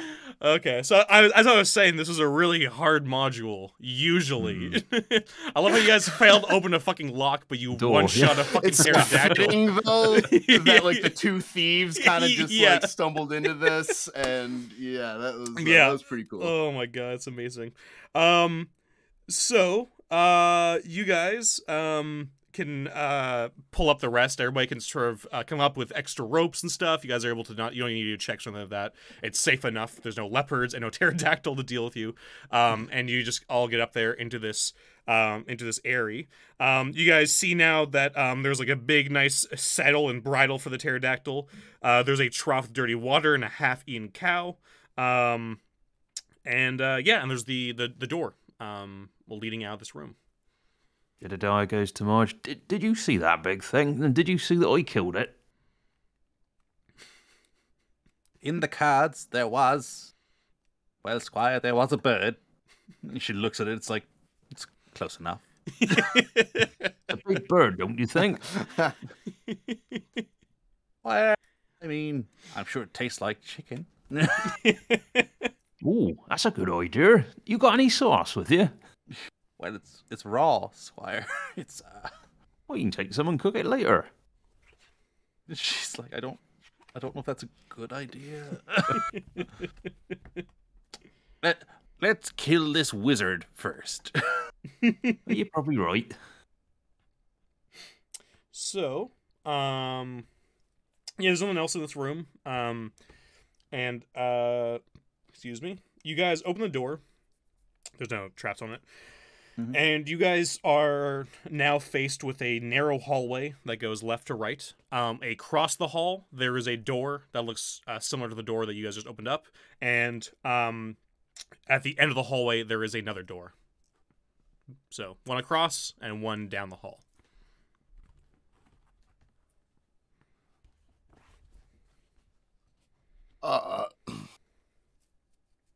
People take a listen at the closest one right across the hall. Yeah, give me a luck check.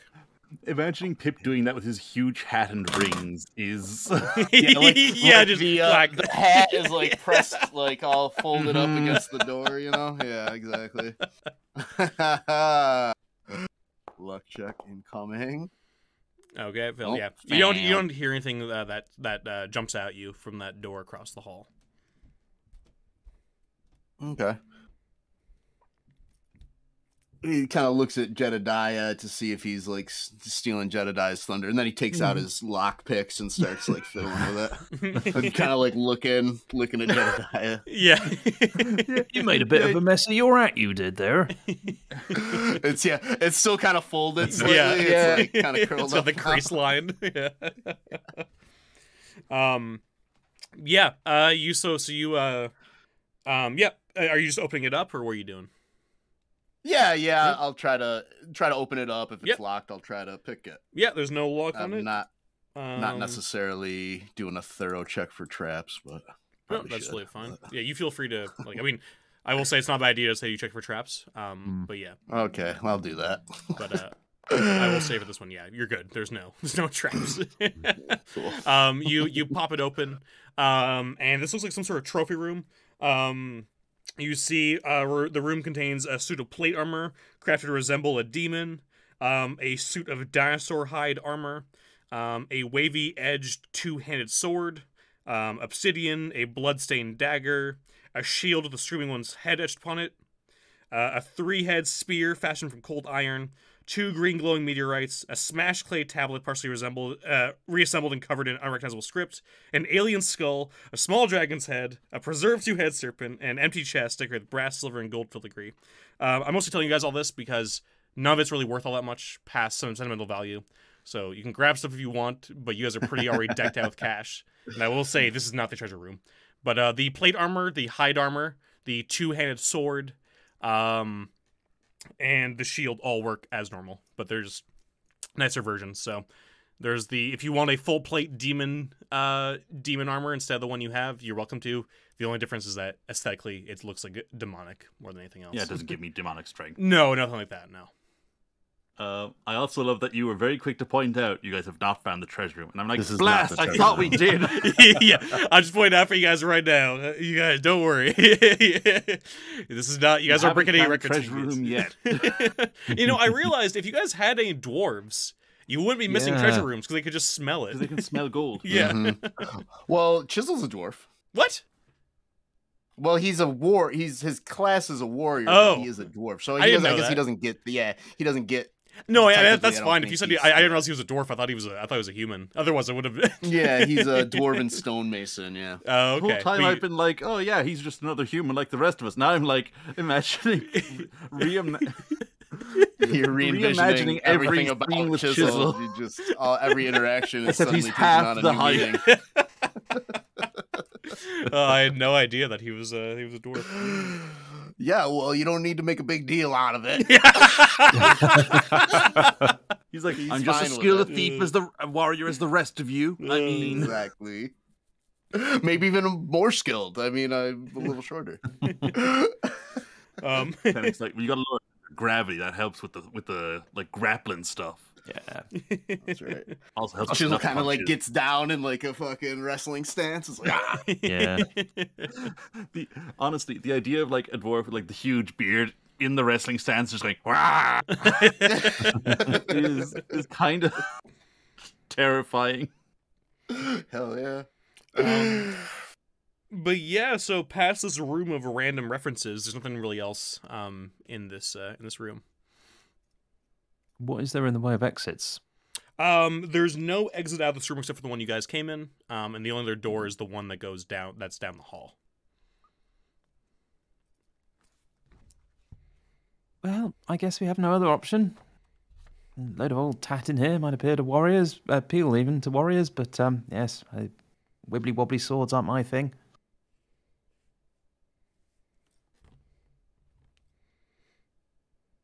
Pip says to Jedediah, he says, "All right, next door's yours." All right then, we'll have a listen. So Jedediah will listen at the door. Okay. Yeah. Give me your luck check.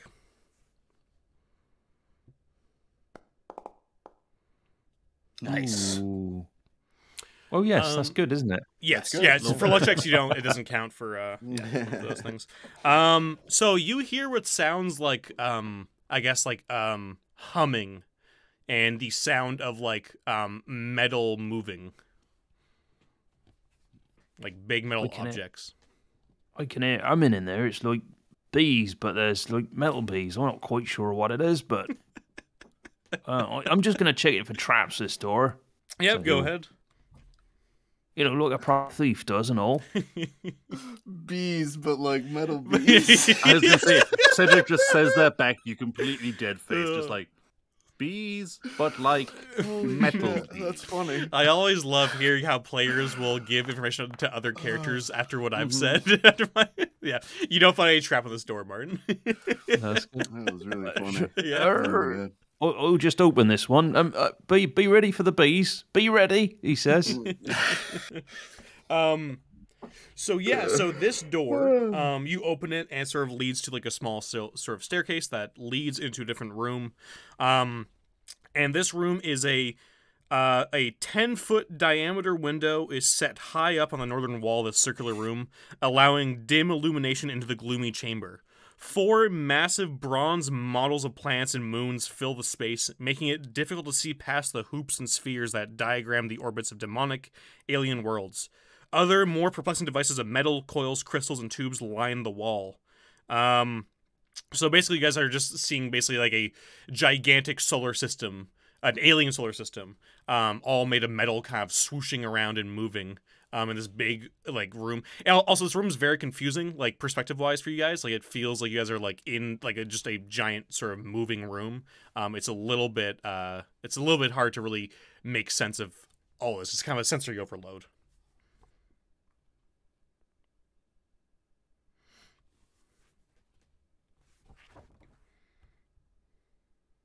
Are there any exits?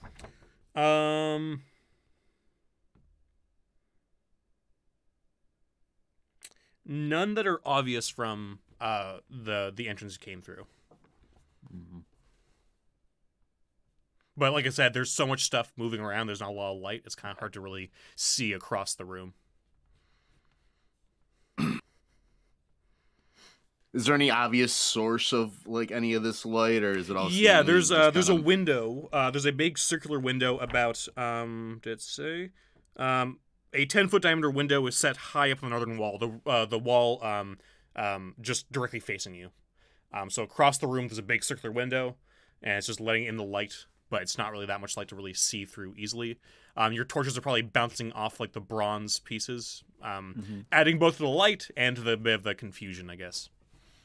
I was gonna say there's light coming through the window, but it's nighttime outside. Yeah, isn't that weird? Spooky wizard's tower. Nothing makes sense. Fucking wizards. What did you say? I said fucking wizards. He just Doubles down. stomps into the room. I love it. Ka-clang, ka-clang, ka-clang. So, Who said that?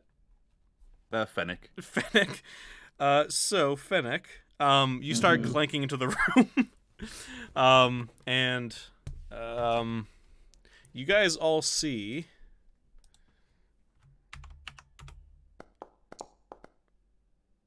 Okay, so he's fine. It reflects off of it. You guys see a giant red laser beam shoot straight at Fennec. But it sort of hits part of his armor that sort of bounces off, a nice reflective polished part, and the laser just sort of bounces off and just hits like one of the bronze planets, sort of melting it.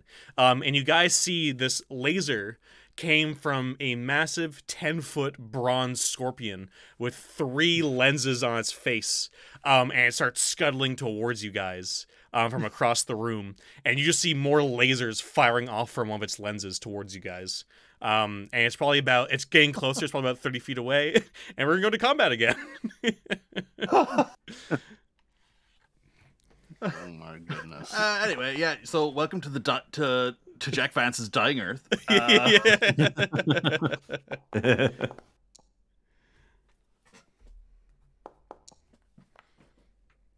Oh, that's good. Okay. That's so great. So, what's everybody's initiatives? Martin? 7. 7 for Martin. Okay. Dan? 20. Ooh, nice. Your initiatives have been pretty good overall, guys. And John, 6. Yeah. 6. Okay, never mind. Dan, you're first, buddy. Oh boy, oh boy. Chisel. I was thinking about, are any of these like bronze structures, is there any way to like knock one down and make it like fall onto the scorpion at all? Is that something I could somehow attempt? That's fun. I like that idea. I will say, there's probably one of the plants you can sort of see, sort of like it's on like a just sort of like a metal, I guess, thing holding it up. I would say either it'll take 2 rounds of 2 successful like mighty deeds of arms, or it'll take you and somebody else helping you to knock that plant over onto the scorpions. Does that make sense? Either 2 people this round, or you doing it twice. Does that make sense? Yeah, that makes sense. So 2 successful attacks, 2 mighty Pretty deeds? much, yeah. Well, I'll let your mighty deed, and if somebody else, either your other character or somebody else here, if John or Martin want to help, I'll let them also help. So yeah, basically just your mighty deed will just, if it passes, it'll count as just you guys need an extra attack. Basically, just 2 actions to sort of bring it down. Yeah, cool. So yeah, Chisel is gonna attempt that. What do you want? What would you like me to roll? Just do your attack with it's probably using your weapon. Okay. You're just like fucking longsword or whatever. slamming it. And Woo! that oh my god. Well, you know what? Critical hit. That's just gonna work.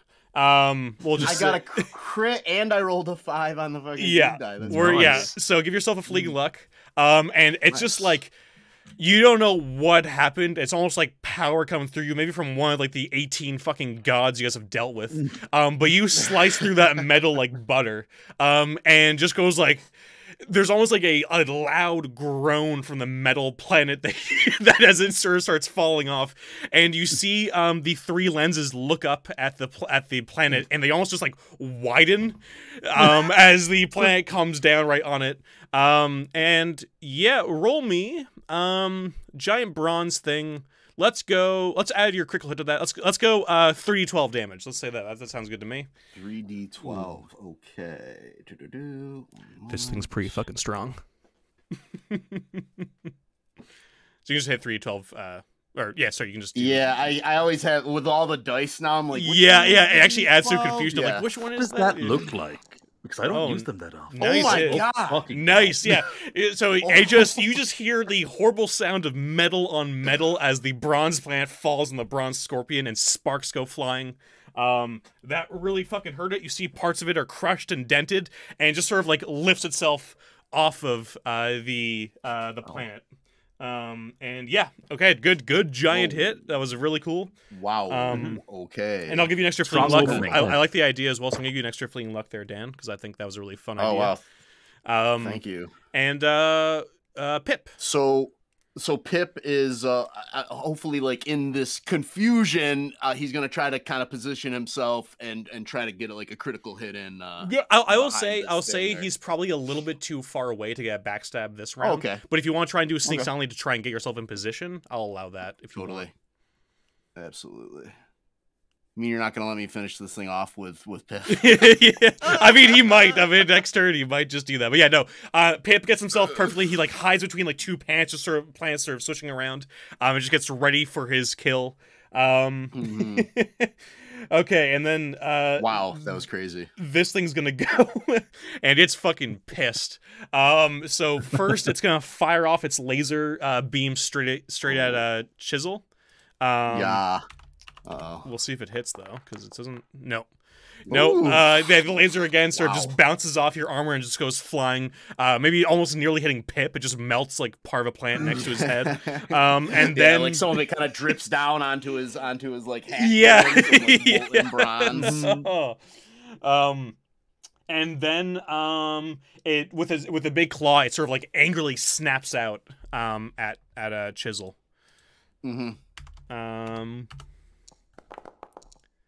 Does 20 hit? Ooh, oh yeah. 20 hits? Okay. And that does 16 AC. Holy shit.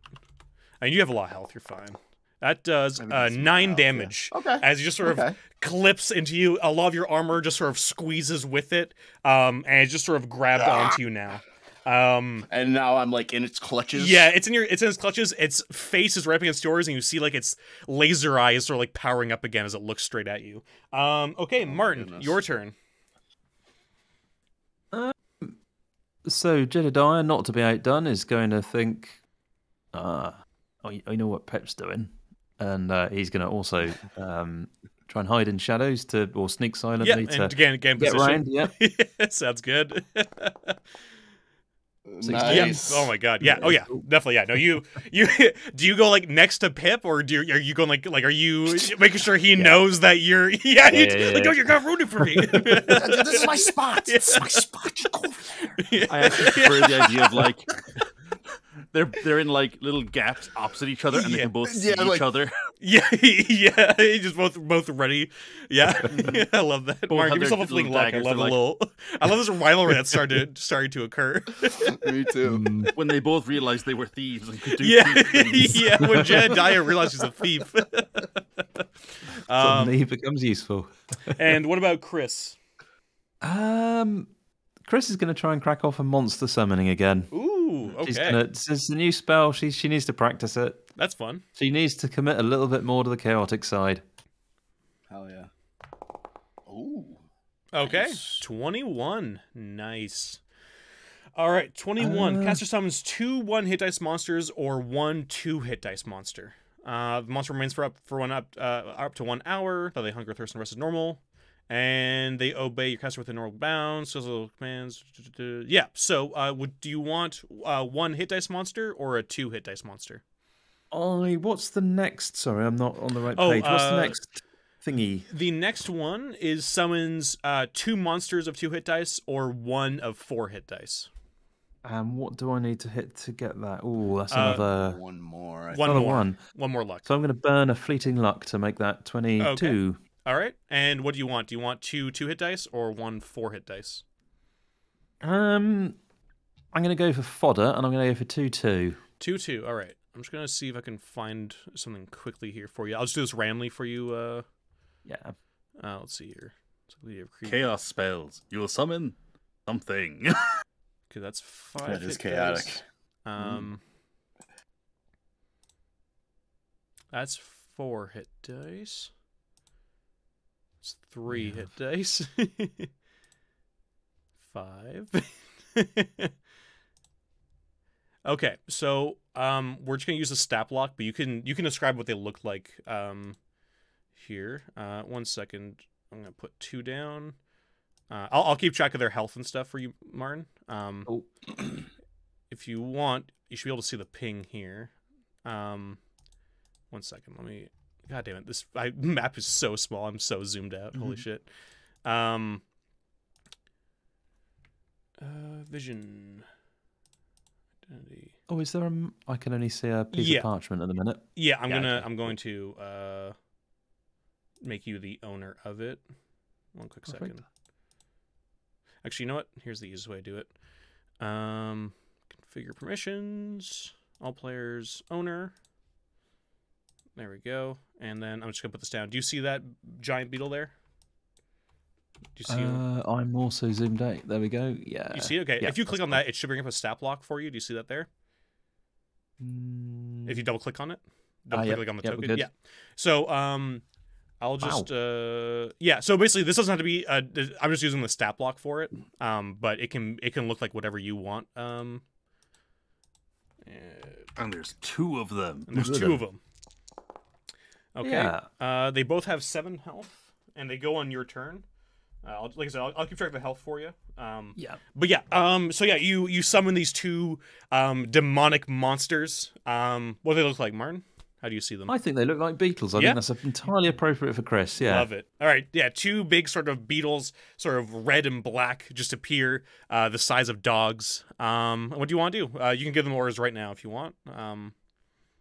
So I'm going to send them to. The idea is we're going to use these as fodder. So and they're going to go and try and nip at this thing with perfect. Yeah. Mandibles. Perfect. Yeah. So you can just click on those mandibles there on their stat block. It should just work. You just do that twice. Okay, so that first one misses. And the second one misses, yeah. It's got bronze heavy. They're like scratching and biting at it, but they can't seem to break through the bronze body of the scorpion. All right. Good shit, though. I like that. All right, and John. First up, Fennec is going to charge at it. Okay. And he's going to try and, like, break one of its legs. So ooh, that's fun. He's gonna aim for like one of the knee joints. Perfect. Sounds good. Nice. Cool.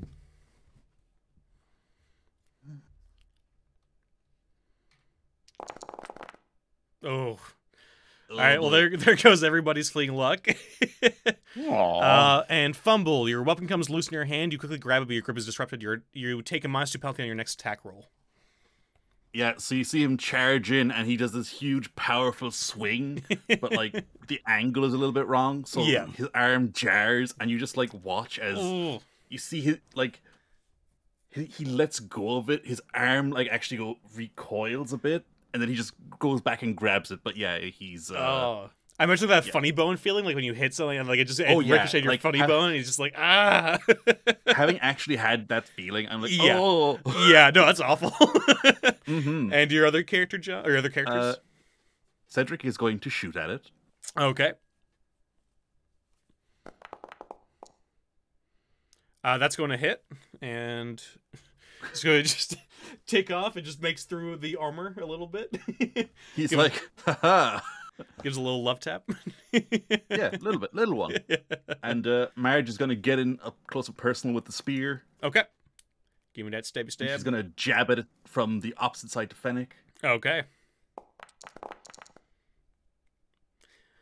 Nice. Yeah, that hits. Nice, another little bit of hit. Yeah, so you guys are just starting to beat down. There's lots of clangs going off now in the in this room. Okay.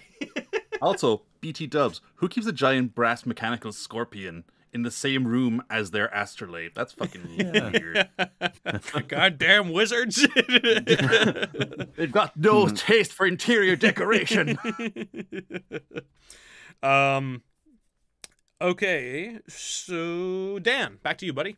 You Chisel is grabbed in one claw, and Pip is ready for his backstab if he gets it off. Pip's gonna try to go for the backstab first, seeing Pip's kind of in a rough spot here. Okay. Okay, so let me see here. Just gonna roll my dagger. I will have to show you guys the art for this room too, because there's a really good full page art piece that I meant to. Oh, I'd believe it. Yeah, and it's real nice. So let's see. That's 14. My backstab is +8. Okay, yeah. So you're definitely gonna hit. So and you that's do 4 I believe damage, and then give me the roll. It's a D10 for the backstab, right? Oh yes, it's D10. Yeah. With right? Yeah. Okay. So roll me a D10. Yeah.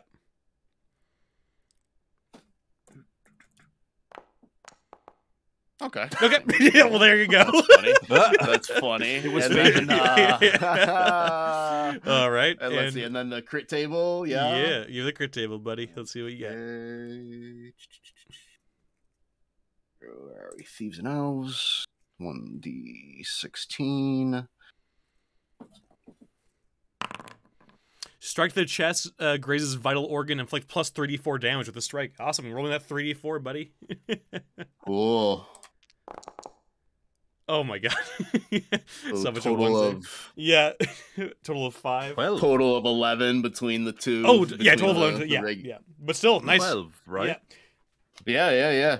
And Twelve, then, so yeah, Pip kind of creeps up and gets his dagger kind of in between one of like the joints of this brass scorpion. Yeah. And then Chisel's going to. Good, yeah. He's gonna try to. Oh boy, get free. Yep. Give me Yeah, he's give me gonna a try to strength get free. Yep. Give me a strength check. Okay.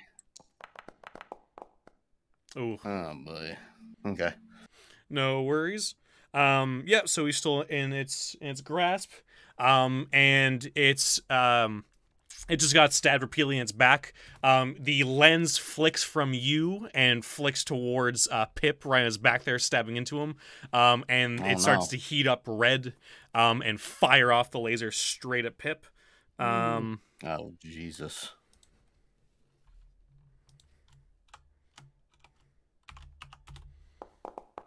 Move. Oh Move. boy. That's gonna hit. Oh boy.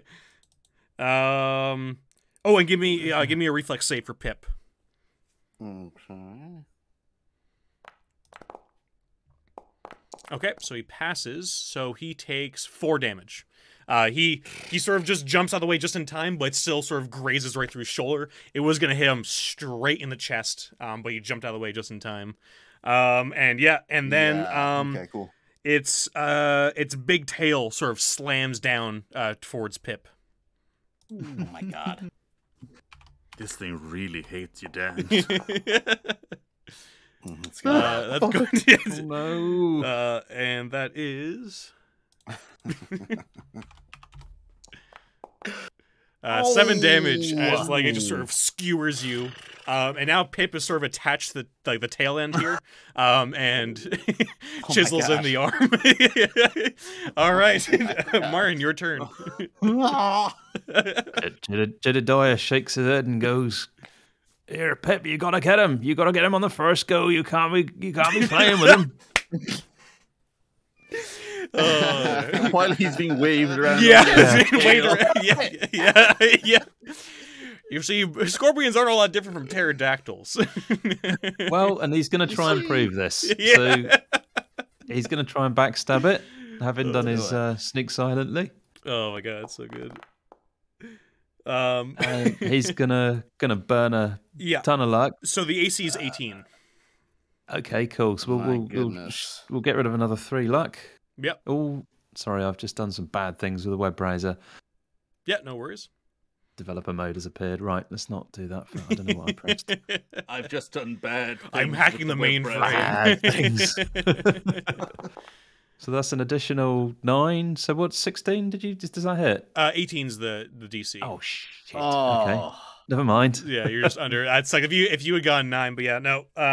Unfortunately, you just sort of jump onto the back of this, and then just sort of like bronze is real slippery, and you kind of just go like whoa, and you sort of hold on for dear life. And then you still have Chris and her 2 demonic beetles. So the demonic beetles are going to go snip, snip.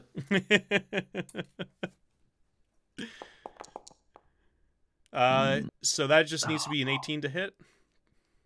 It does, doesn't it? I'll let you, if you want to give your luck to them, you can. But no, not for 5 points of damage. Damage. Right, let's go for another one. Come on, you can do it. God, no, you can't. Okay, and Chris. So Chris will sort of huff and puff a little bit and say, "Oh, okay, they didn't work. And let's try some old magic," she says, and I'm gonna spell burn 4 points of strength, and we're gonna go for Scorching Ray. Okay. So +4 to this. Oh god. Oh shite. So actually +4 to Scorching Ray makes it a 14. 14. One target takes 1d6 plus caster level of damage. Could be worse. That could actually be pretty good here. Didn't lose it. God damn it, Martin. Yeah, so you start hilarious. you shoot off just like a long thing of fire right into it, just like gout of flame into its face. It is still going though, but you are starting to melt some of the bronze away. It lets out a mechanical kind of screech, but it is still going. John. So yeah, first we go with Fennec, who still has the -2 from last round. Yeah. I'll just apply it after the fact. Yes, that's totally fine, John. Yeah. So that's just 17. Correct? Have a fleeting luck from. No, your fleeting lucks are gone, aren't they? Because you Oh rolled yeah, a that's 1. right. Because you got a 1. Yeah, because of Fennec. Oh yeah, because this very character. Yeah. I will spend 1 point of Fennec's luck. Yep. To make that. Wow. And that hits. How does Fennec kill this thing? Awesome. He sees a hose and he just like the arm is still kind of tingly, but he just does a good stab. He just and cuts this hose and coolant goes everywhere. Yeah, he cuts the hydraulic fluid line and yeah, exactly. it just oil goes everywhere, but it's fine. It just seizes up, and almost like a spider, like the legs kind of like go inwards. It lets go of both of Dan's characters and just sort of collapses. And the lights in its lenses go out. And yeah, this is that bronze scorpion is dead. I wonder if I can make its head into a helmet. Yeah, Fennec is gonna try and like decapitate it. Yeah, you start like having to saw through it, get through a bunch of like cables, kind of like give you a few like shocks here and there, but you're able to sort of like take its head off. I do love the idea of like he's getting small like static discharges. Yeah, and he goes back to it. And he just keeps doing it. He's like ow, ooh, and just. Well, you see, my armor is actually perfect because a lot of it doesn't touch my body in places. Yeah. So I'm actually like a Tesla coil. Yeah. It's like wearing a Faraday cage. Yeah. So you can sort of MacGyver this thing, and you sort of like rip out its innards, and you can sort of like put it onto your helmet, and it sort of just fits nicely, and there's like just enough of like a hole between the two mandibles for Fennec to see through. He's like, what do you think, nice. boss? Yeah, the 3 lenses, like 3 cameras almost, they're big bulbous, like the size of like half watermelons, are all like on the back of it. And it just has a sort of Fennec looks a little bit taller now until you see him, and then he looks tiny. He looks like a Warhammer Space Marine when they don't have their helmets on, or their heads are like too small for like the big armor. Yeah, he's like that. He looks more dwarfy than The chisel. the chisel. who is shockingly tall for a dwarf, he'll have you know. Taller than average, really. Yeah. That was great, guys. Good job. That was really fun with the planet. And actually, I'd really give yourself fleeing luck. That was a fun combat. I enjoyed Oh boy, that was crazy. I enjoyed your antics. Everyone try and take on something that's really strong. So you guys, I don't know if anybody wants to rest. You guys are level 4 now, so you guys get 2 recuperations per day. Yeah, Pip definitely needs to. So it costs a luck. Okay, It's the healing is your level, your hit die, your class hit die, plus your stamina. And if you have any booze, which you guys usually do, because you're all drunk, chaotic bastards, you can just add extra hit die, like if it's shitty beer or whatever. I haven't actually lost any hit points. No, yeah, you're fine. I know Dan's 2 characters have got fucked up. Yeah, what do we add for booze? What do we? If you have just shitty beer or wine, just add like an extra hit die, an extra class hit die. Okay. So yours is a D12 for Chisel, and a D6 for Pip. D6 for Pip. Okay. Yeah. So if you drink booze for Pip, it should be 2d6 plus 4 plus your stamina. Yeah. Right. Cool. That's that. So he gets 9 back, which is not quite enough to heal him totally, but still. It's a good amount. I really love the imagery of Pip being hoisted, because wasn't Pip also the one in the last game where he got caught by the string, by the web? He was, yes. These giant like arachnid like creatures keep fucking grabbing you and dangling you around. Yeah, that was crazy. Yeah, I thought Pip might have been done for there. He could have been a lot worse for sure. Dan, I'm not gonna lie though. Being stabbed through the gut by a huge brass mechanical scorpion is a pretty fucking sick way to die. I was fully ready for it. So yeah, Chisel's gonna drink some booze as well and heal up here. Whew. Nice. Dang, nice. So he's back to full. Perfect. Yeah, my guys are just checking out the room. Yeah. And so, Marn, you still have your 2 beetles for the next hour. Yeah, I was going to say, how long is the rest? So we're resting for an hour. Oh, yeah, the rest, I should see here 1 second, actually, is a D3 times 10. So it's 20 minutes. So you still have those 2 guys for another 40 minutes. I'll let you know when they go away, basically. Nice. Do we want to take a quick break by any chance? Yeah, that's not a bad idea at all. So, like a fool, after the break, I forgot to unmute myself. And so all you guys missed was when they were asking about the big window that was in the room with the big bronze scorpion. I described that Pip saw an alien world when he looked out. When Jedediah looked out, he saw basically an underwater ocean. And I believe when one of the other characters looked out, I mentioned that it looked like an asteroid belt when they were looking out into space. And after that, I just sort of described that the room that they go into next looks like it has a bunch of like satin pillows, erotic frescoes, and basically just like is a little weird sex dungeon. And that's basically all you missed. Okay, is there Thanks, Ori. is there another door in here? So Ori, just to reiterate for everybody in the chat, they basically found a nice sex dungeon. In the it's just a bunch of sand pillows, nice candles, erotic frescoes. Thank you for letting me know, Ori. I appreciate it. Yeah. Sorry, so go ahead, John. Yeah, so I suppose the first thing to do, so this room is, as you said, quite dusty. Yeah. Is there like a door out of here, or is it? Yes, there's a door on the other side of the room. There's like a few let's see here. Yeah, there's not much in this room. There's a few like side tables, a bed, and like a bunch of pillows everywhere and that sort of thing. But you only see one way out of this room. Pillows everywhere. Pretty much, just silken pillows just all over the place. Yeah. Yeah, and I suppose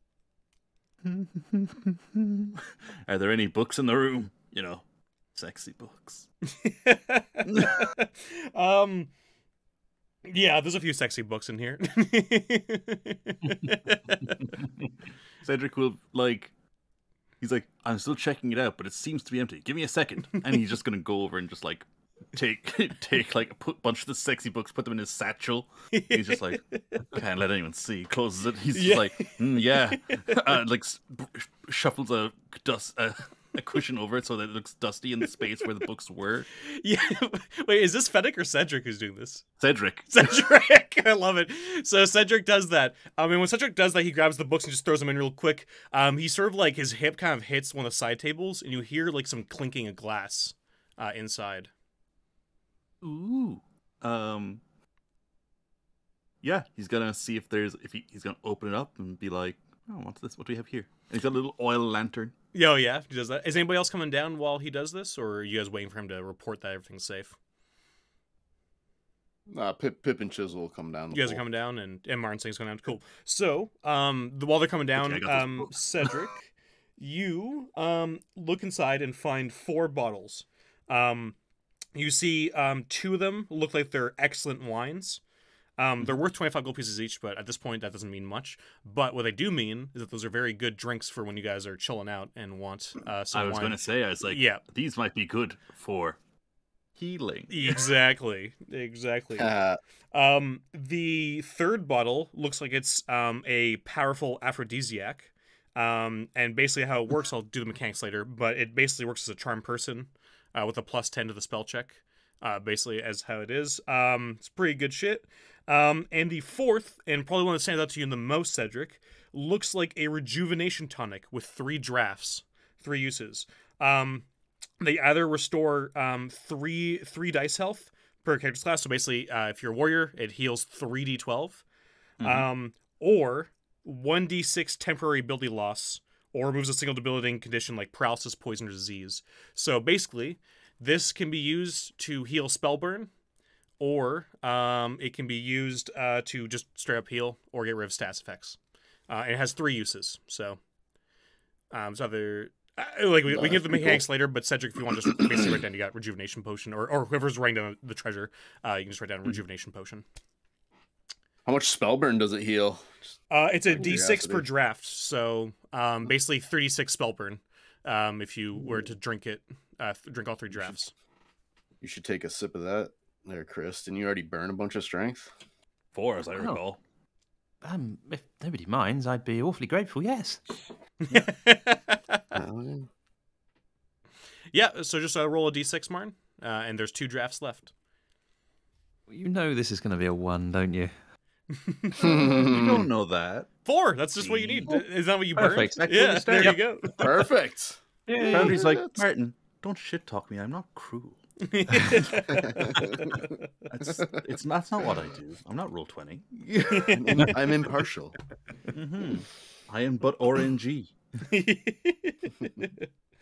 But outside of that, you look around the room. Other than some other sexy sex books and a few other things, you don't find much of interest. I mean, unless everybody else wants some more books. We're like, ooh, sexy Kama Sutra books from Alien World. From Alien Worlds. Oh my god, this one requires a cloaca.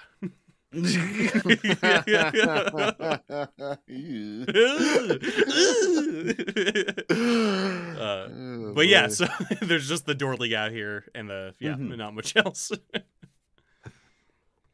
Well, and Cedric's like, well, we best move along. These silks look like they're not up to much, and we should just go. I think we've got the wine, we've got the potion, and we've got the other potion, so we should just go. Yeah, let's go. Perfect. So, you guys, whoever opens the door, there's no trap on it, as you discovered. Good. You look out into a hallway similar to the one earlier. There is a door across the hall, and a door down the hallway. So there's 2 doors, one across, one down the hall.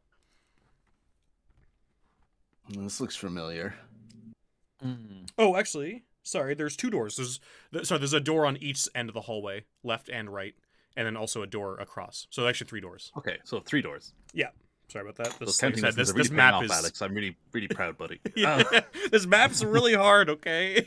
No, I believe you. Look, it's a vertical building displayed as a series of interlinked horizontal rooms, and also done in the DCC style, where it's just so much fucking detail. Where it's very pretty, but not easy to use. Oh god, Doug Kovacs. Yeah. Pip will put his ear up to the door across the hall. Yep.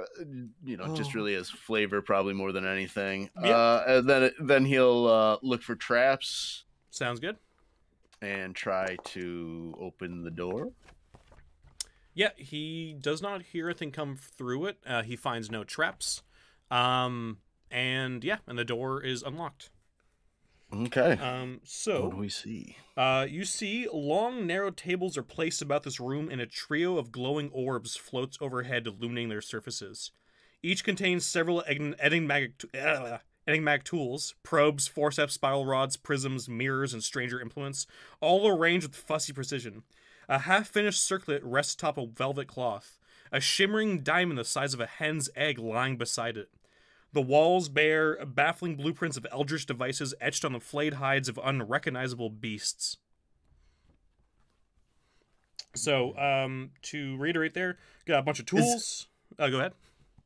I was just gonna say, is this like a torture room or like a jeweler's room? It looks more like a workshop to you. Like more like a jeweler's, like somewhere like where you'd be making like different like devices and like magical items and stuff.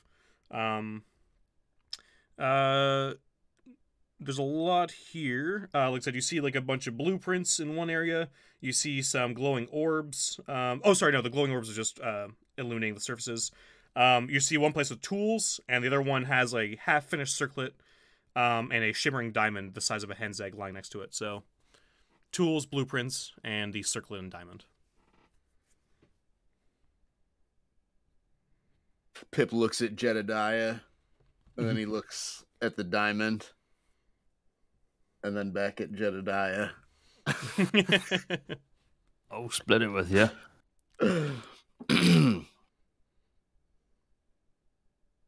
Let's see. I wonder if it's magical at all. And he looks at Chris. I suppose I could take a look. Do you have detect magic or anything like that at all, Chris, or is it just No, not at all. Yeah. I mean, I would say, Chris. You can tell there is definitely some sort of like magical imbuement on this this diamond that looks like it's sort of made for the circle. It looks like it's not finished yet.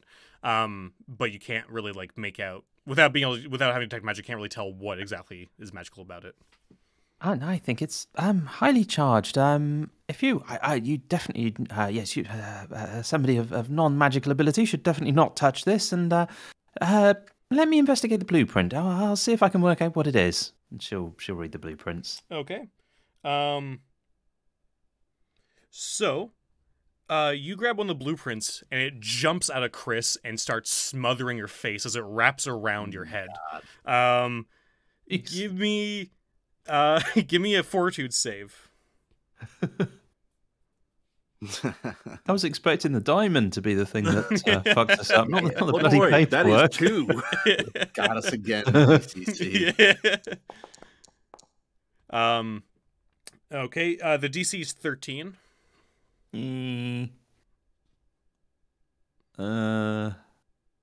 won't tell me what will Look. happen if she fails. No. I'm not your friend, Martin. I'm your GM now. No. I think you'll find the term in this game is judge. I'm Chris also is your gonna- jury. I'm also your executioner. Executioner, Yes. yeah. Mostly your executioner. I don't quite care with the judgment part. I think I know Chris the is answer's going going to be already. Chris is going to burn 2 points of luck to succeed that. Sounds good. Yeah, okay, so it's still wrapped around your head, and it's starting to choke you, but it doesn't really go down your throat just yet. What's your immediate reaction, Chris? To pull the bloody thing off. Okay. Yeah, give me a strength check. Come on. Oh. Mm. The DC is 15. Ooh. If Chris you might have- don't want to burn it, who is closest to Chris? You guys can just say whoever would be closest. It's up to you guys. Well, I would think Pip would be pretty close because he was just kind of right there with the diamond Yep. and everything. All right, Pip. I'll give you a chance to do something here before we do the next fortitude save. What do you want to do? Yeah, I'll try to yank this this parchment blueprint off of Chris. Yeah, give me a strength check. Okay, he's not great at that Oh, either. well, give yourself Yeah. give yourself a fleeting luck, and you rip it off, and now it starts going for your face. So just give me a reflex save. Jesus. Oh. Yeah, that'll be good enough. This plan is mad as hell, Yeah, and it's so- not going to take it anymore. So, Pip, you have this held out in front of you. It's like in front of your face, just trying to like grab onto you. What's everybody like? What's the plan here? What's the next step? What are you guys trying to do? Grab it by its corners and let's draw and quarter it. Cut it in half. Yeah.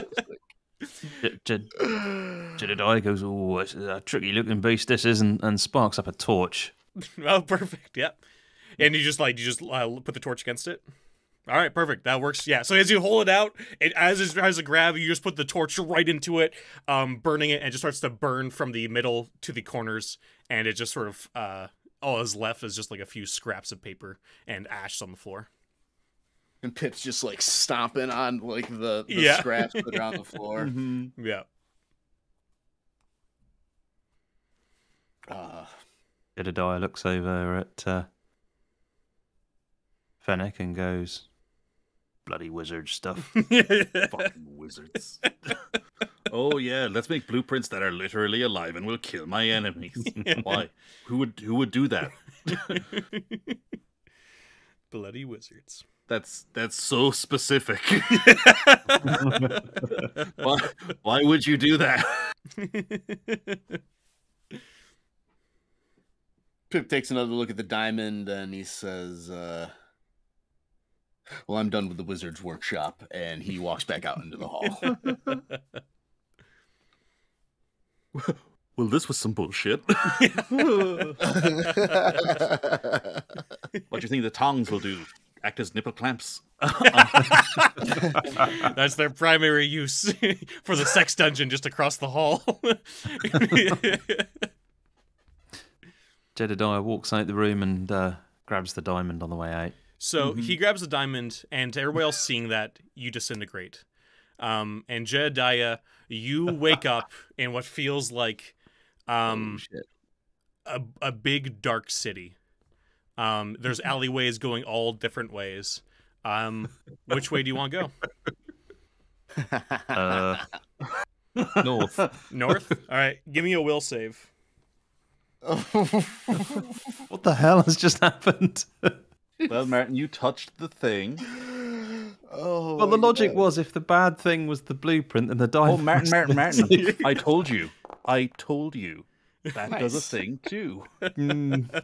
So you guys are all just waiting there, just like what the hell just happened? Because the diamond just falls back on its spot where it was dropped, and everything. Yeah. Also, you're naked, by the way. And you keep walking through different alleyways. And then, Martin, you see what looks like a red door in front of you. Well, I mean, he's got to open it, right?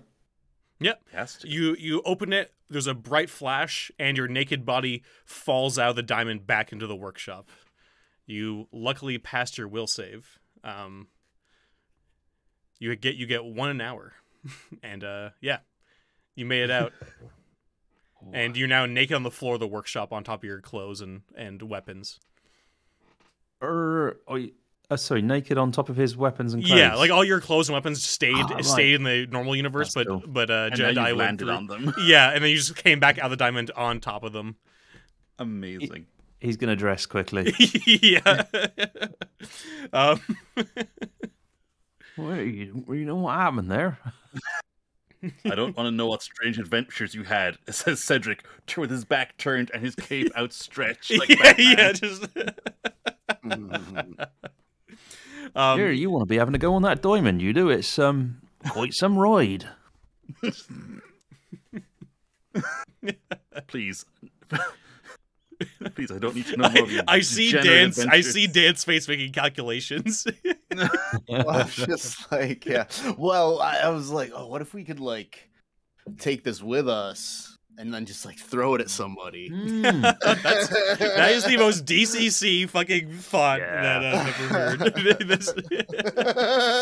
And then they would have to maybe pass the will save. Oh, hang on, you're onto something because Jedediah's clothes and weapons didn't disappear, so you could pick it up with something that's not.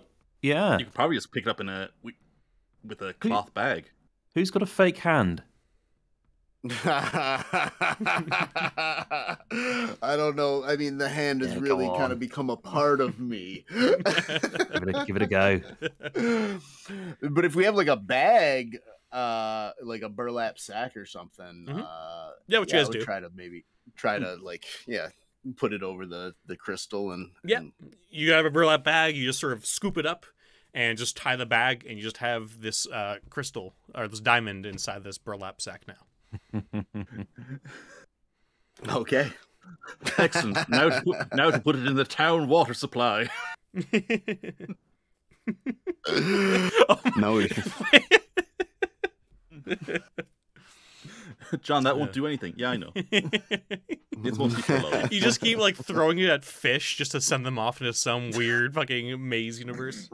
Put it on the end of a fishing hook. Just whip it against guards.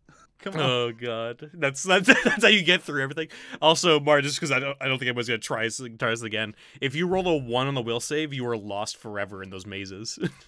Oh shit! God damn. Oh, that's funny. But yeah, I was like, oh my god, he's gonna roll a 1, isn't he? But yeah, no. So I would say by this point, you guys were running around for about maybe like 5 to 10 minutes before you came back through. But you guys are all still together now. I'd say you still have your beetles for like another 20 minutes or so, Martin. Cool. And yeah, so you have the 2 doors. You have the one on your left and the one on your right. Chris goes, I could send the beetles through. True. Can the beetles open doors? I don't know, she says, and she instructs the beetle to open a door.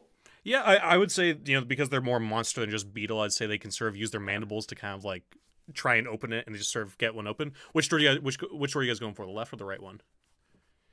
Chris looks at the others. Nope, Martin choose. They're your beetles. I don't know. Maybe the one on the right. On the right? All right. Let's see what we got. Okay. So, yeah, they open it up, and you guys can see through from where they are. No bombs go off, anything like that. But you see the walls of the circular chamber are adorned with 10 tanned hides of antediluvian beasts upon which portraits of the Chaos Lords have been painted. You guys probably honestly recognize a few of these Chaos Lords, Good old chicken legs, a few other guys, the guy with like the duvet of faces basically on his fucking back. Dancing fires float overhead, bathing the room in an orange light. In the center of the room is a wondrous sight. A 10-foot diameter column of water stands upright, stretching from the floor up to and through a hole in the chamber ceiling. And you guys can see from here, like there's a water current, just ever so slightly, kind of just going upwards.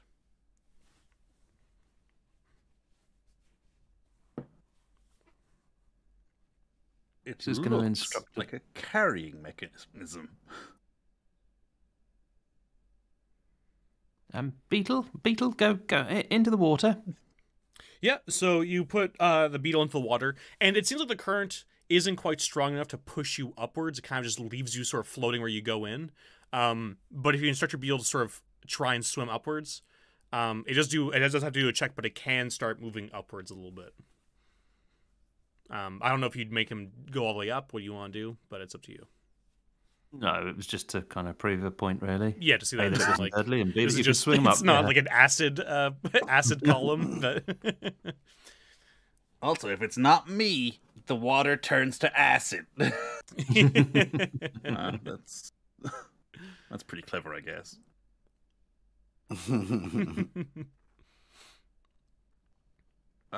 But okay, so we know what this is. Will we check the other door? Yeah, good call. Beetles first? Okay. Oh, yeah, yes. While She they're sends here. a beetle the other way, yes. Let's see here. Okay. So you have the beetle open this door? Yeah. So the beetle opens this door, and a blade springs out. Give me a reflex save for the beetle.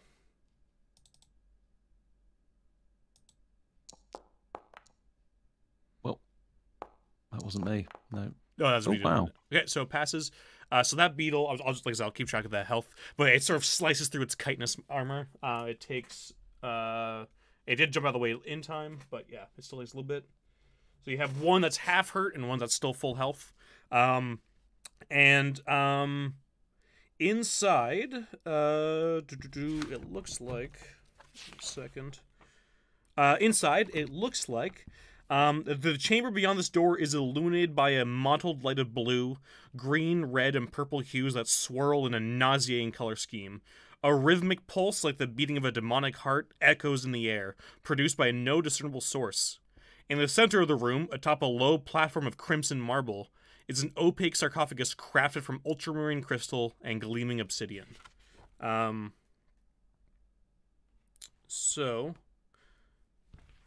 actually, yeah. Well, that's what you guys see. I'll just say this just to wrap this up. But basically, this door you opens up into like a hallway, and going around that hallway leads to what I just described there, where it's like it's not directly from this door, but it's like through a hallway. Crystal sarcophagus. Yeah, crystal sarcophagus in the middle of the room, and there's a bunch of like swirling lights, like it's a club, just going on over here. We were looking for a crystal sarcophagus. Yeah, with a dude inside inhaling lotus blossom smoke, something. It wasn't. I'm a little fuzzy on those details, but yeah, something about lotus blossom for sure. Okay. I'd imagine he has some security set up around his unprotected body. One can only imagine. Could Pip do a search for traps as he's kind of walking into the area? Yeah, absolutely. And like just as he goes, was there anything else in the room, or just a sarcophagus? No, just this crystal sarcophagus and a bunch of just sort of like lights all across the room, with no discernible source. Okay. So I'm gonna roll a find trap. Yeah, no, nice. You definitely don't find any traps anywhere. Okay, 10-4. What were we supposed to do with the sarcophagus? Destroy it? Well, they were kind of like, oh, what if you killed him? Okay. Although if we just opened it, he'd lose his magic powers. Yeah, I'm hesitant to touch this thing after the diamond incident. I could send another beetle at it, and I don't know. Yeah. Do you want the beetles sort of like have the beetles shoved like the crystal sarcophagus like let's say hood, but the what's the word I'm looking for? Lid. Yeah. Pop that hood open. Yeah. But yeah, pop it open there. There's a switch on the passenger side. Yeah, the two of them can push the thing off. I'm not gonna make them do a roll, because they're both decently strong creatures, and they sort of push it off. You guys can see from where you are, it looks like the form of a man, of a bearded man, just sort of sleeping in the sarcophagus. He has wisps of black and green smoke sort of around him. Who's in the room looking at him? I'm there. All of my guys are there. So they're all there? Yeah. Okay. Yeah, Pip and Chisel are there. Oh, wait. Jebediah, this is the fellow you saw in the market. Yeah, it looks a lot like him. Oh, right. Yep. Well, you think so? Yeah. I mean, I only saw him from behind. I was going to try and stab him, but yeah. Yeah. Who are the people like closest to the sarcophagus? Would you guys say, like, of each of your characters? Always a good question for you to ask. Cedric is near it. Cedric is nearest. Yeah. Yep. Pip. Yep. He's Jedediah. Chris is sending the beetles for a good reason. So give me a will save for each of the characters you guys just named. You say.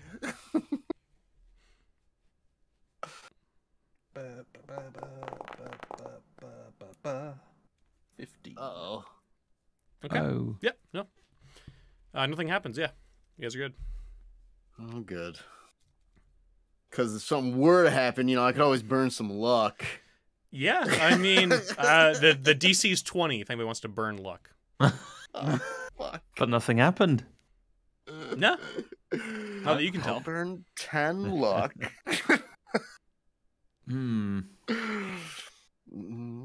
Okay.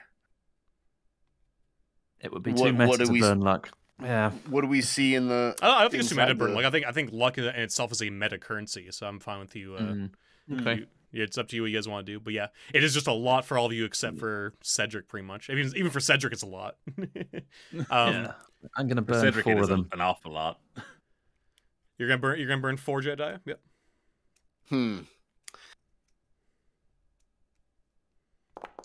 Oh man. Okay. Is that 19? Yeah, That's it is. 19. So it still fails. Yeah. So what do I have to roll to pass? 13. Yeah, you need Martin's roll there. Nah. I would need Martin's roll. No, I'm not gonna do that. Cool. All right, yeah. But yeah, you just see his body there sleeping. Okay. I love how on edge you guys are now.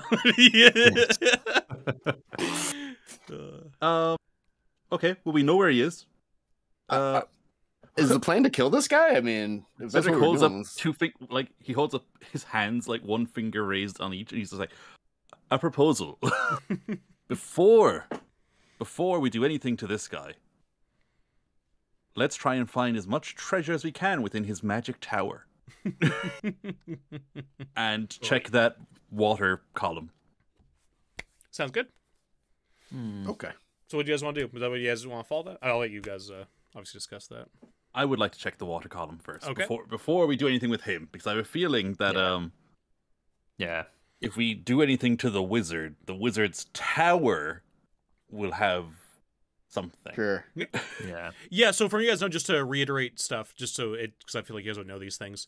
They said to either try and kill him or destroy the glass darkly, and they said for sure if you destroy the glass darkly, that will destroy the tower. They didn't say anything about if you kill him that anything would happen, but also they didn't say nothing would happen. So your theories aren't necessarily unfounded. We just want to make sure that you guys are aware of that. But yeah, fucking wizards. Fucking wizards. But yeah, so you guys head back to the water column. Cedric, I'm assuming since you're the one who seem to have interest in it, you're looking at it. You can tell from the current and just being a knowledgeable person, you guys can tell that you're gonna have to leave heavy armor and big weapons behind to swim up this column. Like in terms of like the size and how much weight will just drag you down.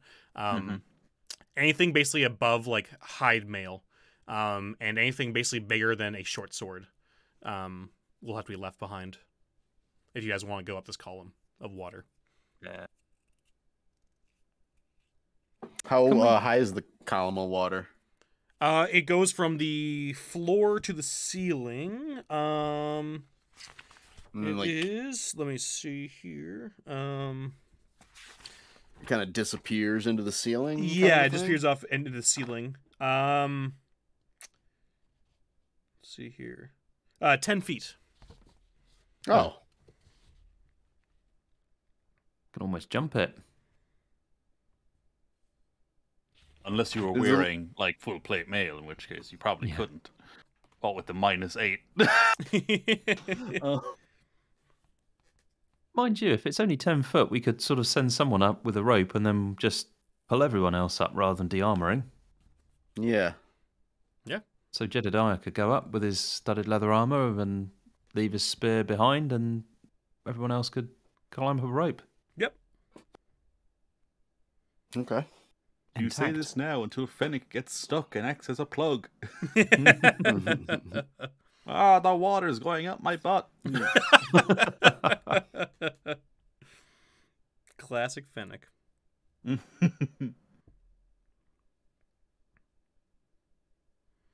Okay, yeah.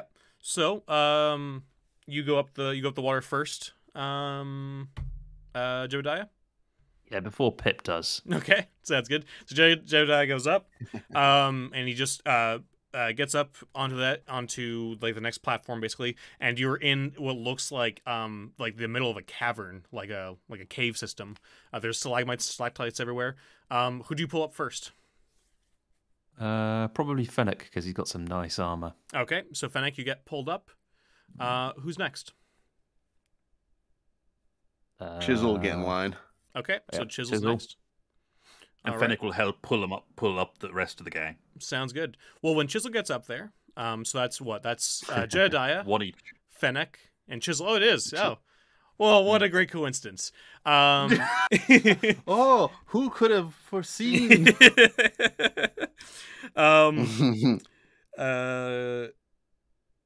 You guys, You guys. We'll say, Chisel, I like you. Chisel, you didn't notice this because of their great coloration that looks a lot like the caves. But you see what looks like an 8-legged lizard come around the corner and go for a big bite. Lizards don't have 8 legs. Spider lizard. Blizzard. Blizzard, yes. Oh my god. Oh fuck. Oh, no. And it does.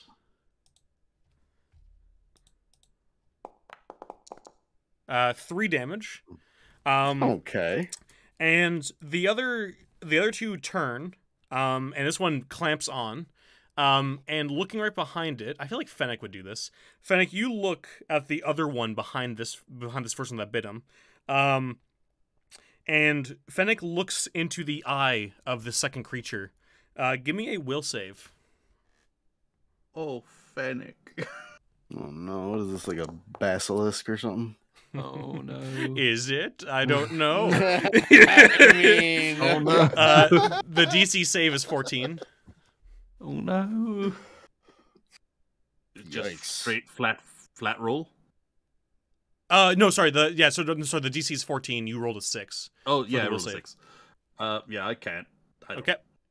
There's no way. Yeah. So Fennec. Okay, not too bad. Fennec is frozen in place for a round. And we're gonna get into combat here. Oh oh no. my god. So the other ones are still down below.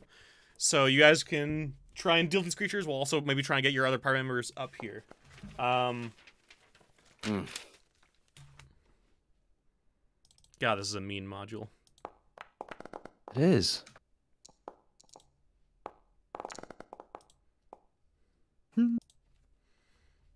Nice. Oh wait, that was No, Alex. Damn it. Damn you. Okay, so who's okay, John, you got 13. Yep.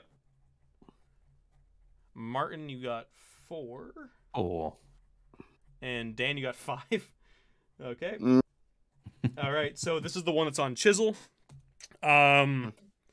If anybody, by the way, if anybody says, I'm just gonna do it this way to just make it easiest. If anybody says they're like averting their gaze from looking, I'm gonna put you down 1 on the dice chain for your hits.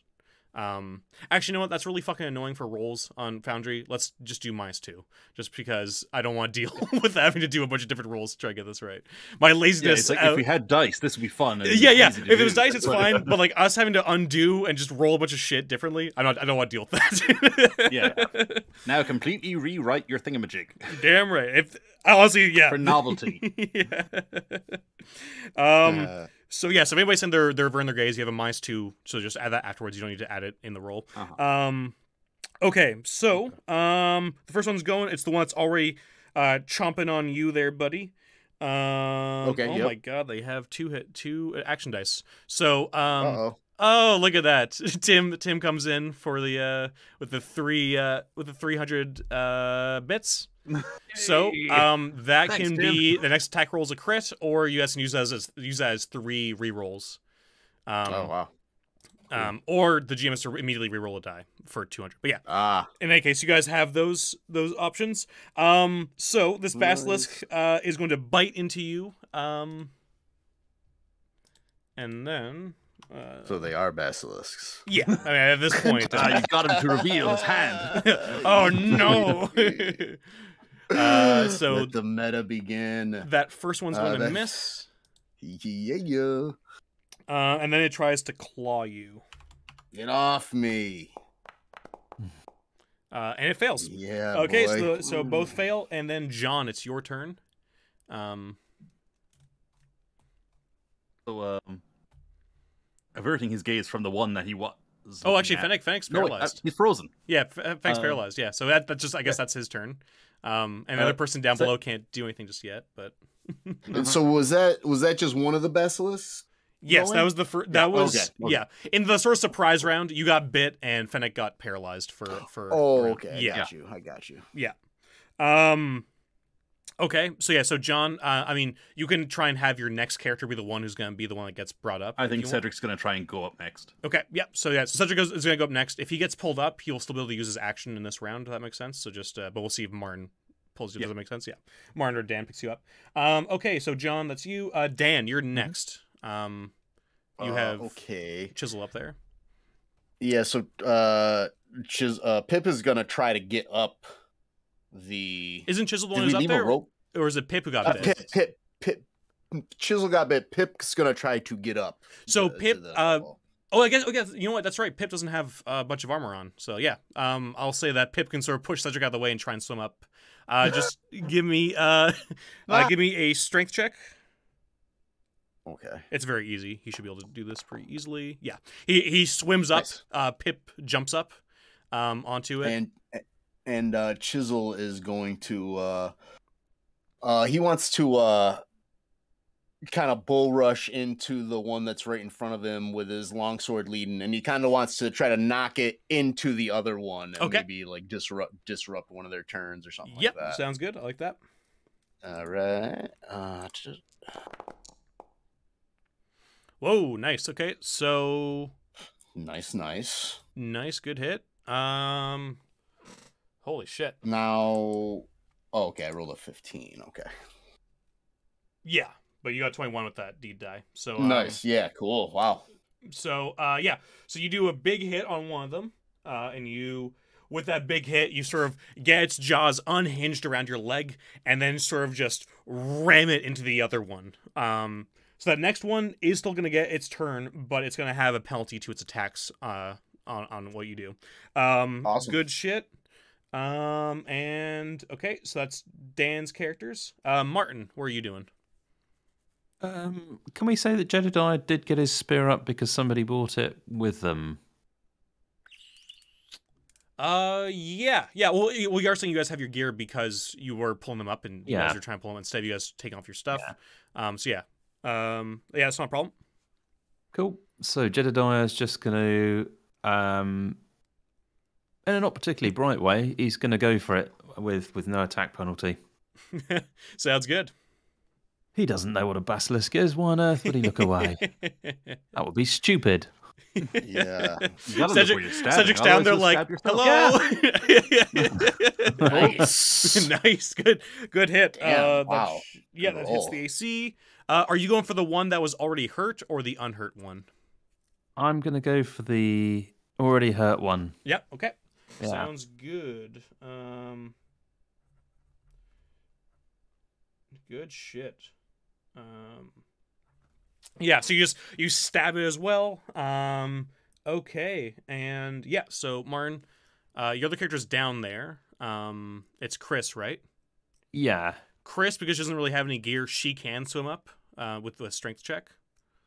So there's a thing. So are the two beetles still there? Yes. Cool. They'll be gone after this combat, yeah.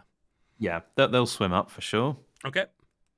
And Chris is thinking smart here. She's thinking there's some trouble up there. She doesn't probably know exactly what it is.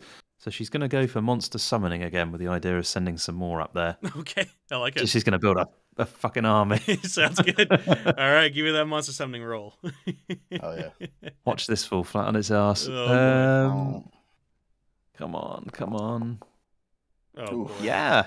Failure, but okay. spell is not lost.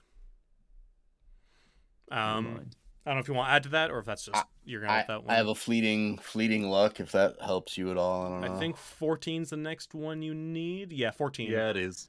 To summon one monster of 1 hit dice or less. But I think it's only stuck in its place, so it just gets stuck there. Yeah, so it can't do much. Thanks for the offer, but we're going to need to do quite a lot to get it there. No worries. Heard that. All right. And so that's Martin's turn. Oh yeah, right. Okay, so now it's the next one. So, it's going to first. You didn't shield your eyes, Martin. So give me a will save. Hello, Stone. Ace. Okay, you're good. And then it's going to just use one attack with a penalty. It's going to use it on. Was that Jedediah who attacked, or who was with Pitchfork? Okay. And so it's only +3. This is on Jedediah. No, Nice. does not hit. All right. So back to the top of the order. It's that other creature. I'm gonna say he still has a penalty from you booting him as well. So he's gonna try and bite you again, Chisel. But he will also only have a +3. Oh, don't forget, you guys have 3 rerolls, by the way. Don't forget that if you need to use them for. Okay, nice. It's bite misses, and then it goes for the claw, which is a straight D20. Fails. Oh no, that doesn't. That's Nope. a straight D20. Nice. Nope. Does not hit. Okay. Oh, So yeah. So now these two are just sort of no will save or. No, because the gaze is an action on its part. Okay, I got yeah.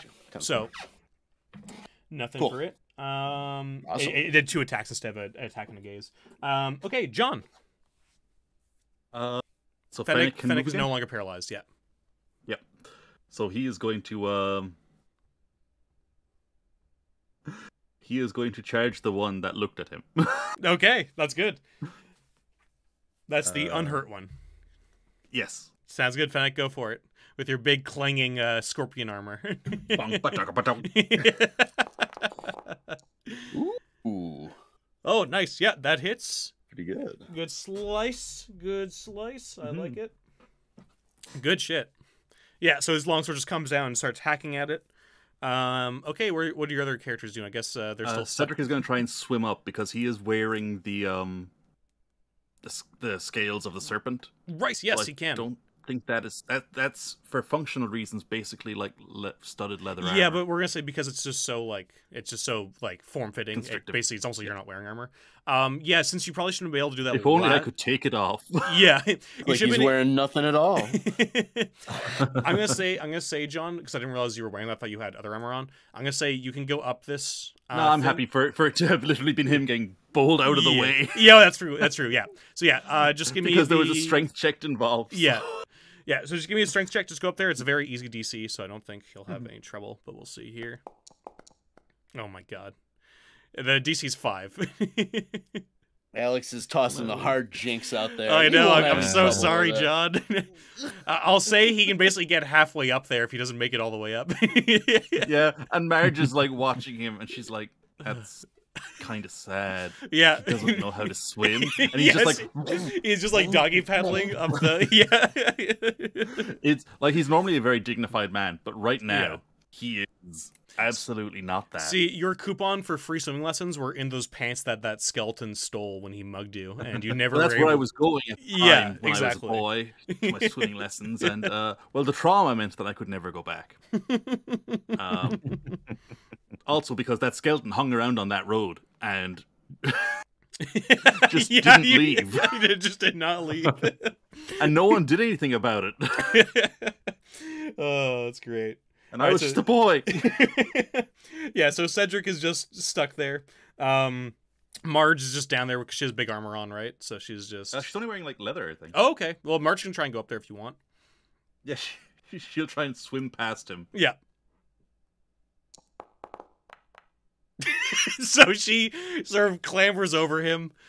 She's an old woman. Yeah, but so she's sort of now like just next to him. You guys are just both sort of trying to like squeeze through the opening, blocking it entirely for anything else to get through.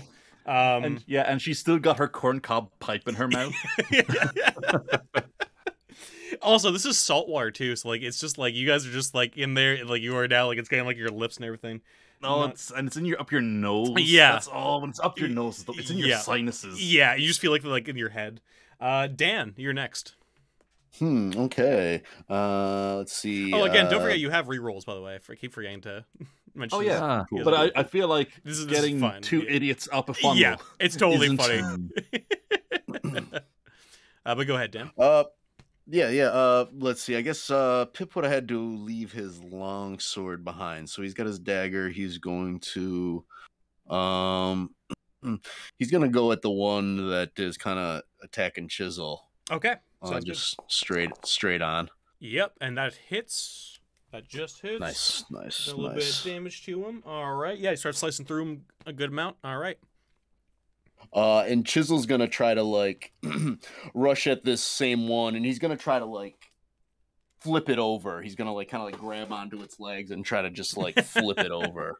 Awesome. Go for it. Oof. No, not gonna make it, unfortunately. 10-4. Cool. I do love that you got 2 2s and a 4, though. That's kind of Yeah. yeah. You can That's re-roll that if special. you want, by the way. Don't forget. Yeah. Oh, You yeah. have- You guys have I'd 3 say- rerolls. I'd say this is worth, like, you're dealing with a monster. I'd say this is more Okay. worthwhile. Okay. And also, yeah, I'll to give you re-roll guys that. the understanding, you guys have done 21 damage to this first one so far, and it's still going. So these things are pretty Whoa. tough. Yeah, heard that. Nope. I Actually, 12's the full amount, right? It's not. Yeah. Well, Heard you that. might as well 12 is re-roll the it full You again. can amount, re-roll yeah. that again if you want. Get it? I mean, why not? It's Damage now is better. You know, if we kill one of them, less attacks. It's the time to do it. Okay. Okay, I'll do that. All right. You guys got alright. one re-roll left. There you go. Good hit. You're not Third able to time flip was it over, the charm. unfortunately, but you do a good amount of damage to it. It is Nice, still nice, kicking, nice. but it's looking real bad. Dang. It's getting real fucked up Right here. on. Martin, your turn. Jedediah looks at this thing and goes, "You're not long for this world." Nice. I'm trying to think of more, He says more to original Pip. things for him. What is that supposed to mean? Oh, God. Oh no! See, Dan, this is where that shock damage thing I was talking about sounds pretty fun. Yeah. But yeah, and don't forget, Martin, you do have your two beetles up there that can attack as well. Yeah. So, So you can send them let's into do the that. fray. So Beetle's gonna go snip, snip, snip, and miss. Okay, another miss. The And way I'm looking at this, I'm soaking up all the crap rolls for somebody with some decent attack damage. You gotta stay positive. Yeah. Nice. Oh, There yeah. you go. Get another nice Beetle. mandible. This thing's almost dead. The first one is. Almost dead. Okay, and Marin, like I said, the water area is blocked up by two morons. But does Chris want to do anything? Yeah, Chris is going to have another go at monster summoning. Okay. She's thinking, I'm going to get this right. Practice makes perfect, and this is what I need to do. I cannot wait for the fumble and corruption that's going to come now. There you go. Ooh. So that's 25. I guess Nice. summons Yeah, two last monsters of time. 2 hit dice or less, or 1 4 hit dice monster. So you could get 2 more beetles if you wanted. You're Yeah. way Or you away get from one next for it, level, yeah. too. Yeah, or a 4 hit dice monster if you want. And we're gonna remain for up to 2 hours. Yeah. So you're gonna lose we'll your 2 go in this for one- combat. Yeah, do the same. Yeah, let's go for another 2. Okay, another sounds 2, good. And they'll be around for hit 2 dice. hours. Perfect. Yeah. All right, nice. Okay, now it's the other basilisk's turn. He is gonna go for Jedediah. Let's say this is Yeah. because why the fuck not? Nice. Does that hit Jedediah? So it's equal or greater? Equal or greater? Yeah. Oh, no. Yeah, that's a hit. You need it, you Okay. need it, Martin. 9 damage from that one bite, Dang. and then he claws at you. No, doesn't meet. Okay, but you did get a good bite in there, and then the next one, he's so close to death. He's gonna try and bite you, Chisel. Yep, heard that. No Oh, fumbles. hell yeah. I'm gonna say he misses, and I'm just gonna say, you know what? Let's say he accidentally bites his buddy. How's that? Okay. Instead of me rolling the table. Wow. Oh my god. Okay, well he just goes, you like move your leg and he just like bites off one of the 8 legs of his friend. Who hopefully will not look at Fennec. Yeah. Now that it's had a They leg just- bitten off. They Yeah. just start fighting each other. Yeah. But yeah, okay, so that's the turn for that one. I'm just gonna have to fumble that. John. Okay, so let's try to roll for strength to get these 2 idiots up here. All right. So yeah, Cedric gets up there. He's out of the water. That's basically Marge gets up there. Marge. Yeah, and then Cedric. Yeah, Cedric makes it. Cedric also makes it. Yeah. They're both sogging wet, but they made it. You both And jump Fennec- out. Get out. You get onto the cave floor. And Fennec will attack with the longsword again on the one with that has more hit points. Yeah, sounds of good. the 2 basilisks. Sounds good. That. Oh god, it looked like no, that doesn't hit unfortunately with the 6. Yeah. You can re-roll that if you want. Up to you. Do you guys mind? No, go ahead. No.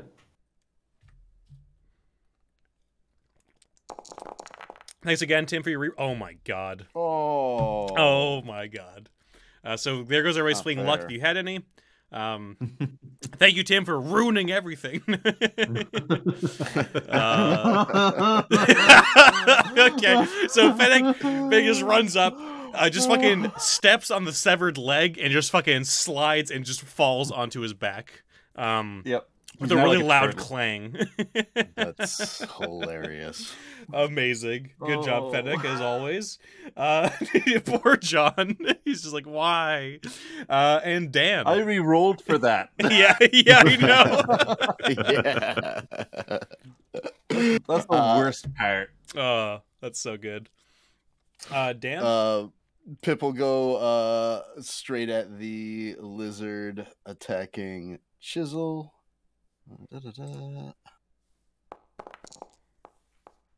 Oh my goodness. He's gonna miss. So Chisel's gonna try to flip this thing again, I guess. Okay, sounds good. Okay, that's actually just enough to kill it, the first one. Ooh, nice. So that gets rid of the first one. The second one is about it's a little over half health. The most damage done to it was from its partner. So there's still that one. Martin.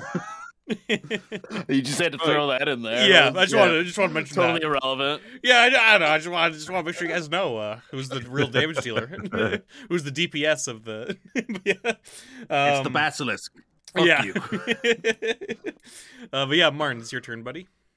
So are the giant beetles still up there? Yep. Cool. Right. So we will go with those two. Okay, and that's a hit. Good hit for the beetle. Nice. Nice. And the other beetle? Just misses. Miss. Yeah, that's cool. Unfortunately. So Jedediah is going to pitchfork the thing again. Okay. I'll have he. Oh, God. Or not. Or not, yeah. And so the other two beetles downstairs are going to start swimming upstream. Yeah, I'm not going to do checks. They're just going to get up. Like, they're strong to just follow your orders and go up there. And they'll be able to act next turn. Okay, John, back to you. Oh, hang on. Oh, sorry, Chris. Yes, go ahead, Chris. Oh, Chris is going to do something again? Chris has got this kind of glint in her eye, and you can tell that she's got this kind of megalomaniac streak thing going on. And she's like, I can have something the size of 3 times this party. And she's going to pop off another monster summoning. Oh, man.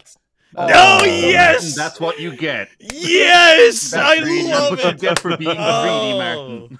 Oh, dear. Oh, my God. Roll a d6 modified by your luck. This could get bad. That was perfect. I love the preamble, the hubris. The hubris. Yeah. Oh, that's good, Martin. That's good. Okay, so that's the stuff. So, do you have any luck to add to that? What's your luck modifier? No. Is it your luck? No, 0. It's 0. Okay, so it is just straight 4. So, do you have a patron? I can't remember now. Yes, it's Yggdrasil, the world root. Okay, I'll just ask you: would you prefer a patron taint or a corruption? I think a patron taint would be interesting. Sounds good. Let me just grab it out.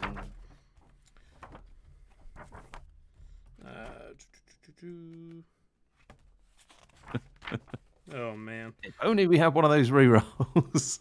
Oh, you know what? This is one of those. Somebody else used it for a fumble first. I'm gonna give you. So he doesn't actually have patron taints because he's one of like those half patrons. I'm gonna give you a corruption. So we'll. Yeah. I have not had a spellcaster get corruption in a very long time. I'm very excited, Martin. I'm so happy. That's one PT. That's exciting. I'm glad I've made your day. Right? Yeah. It just says corruption. Doesn't say. One second here.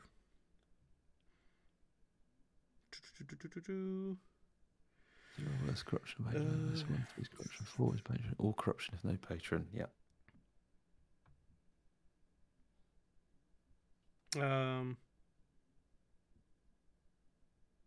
Okay, so 1d10 minus the spell's level. That's level 2, the monster. Plus the wizard's luck, which is 0. So just roll me a d10.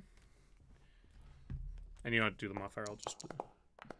Okay, 5, 3, This actually isn't too bad. You're okay. So your left leg grows 2 inches, and now you have like a weird sort of walk as like your one leg is longer than the other one, and so you are gonna have some serious back problems, my friend, for the rest of your life. No, that's cruel. That is the true corruption of that was great. I'm so glad that, and also you lost Monster Summoning for the day as well. Yeah. If only you still had a reroll. Oh well. Indeed. Well, Who could have guessed? So that's Martin. I think that's all your characters, correct, Martin? I think you did everybody. Yeah. Okay, now it's just the next one. Who's gonna go for Jedediah with a bite? That's gonna hit. Okay, 3 damage, and that's just gonna try and claw you.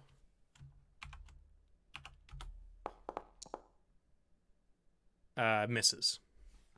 So yeah, so that's its turn. John, back to you, buddy. Everybody's up. Yep.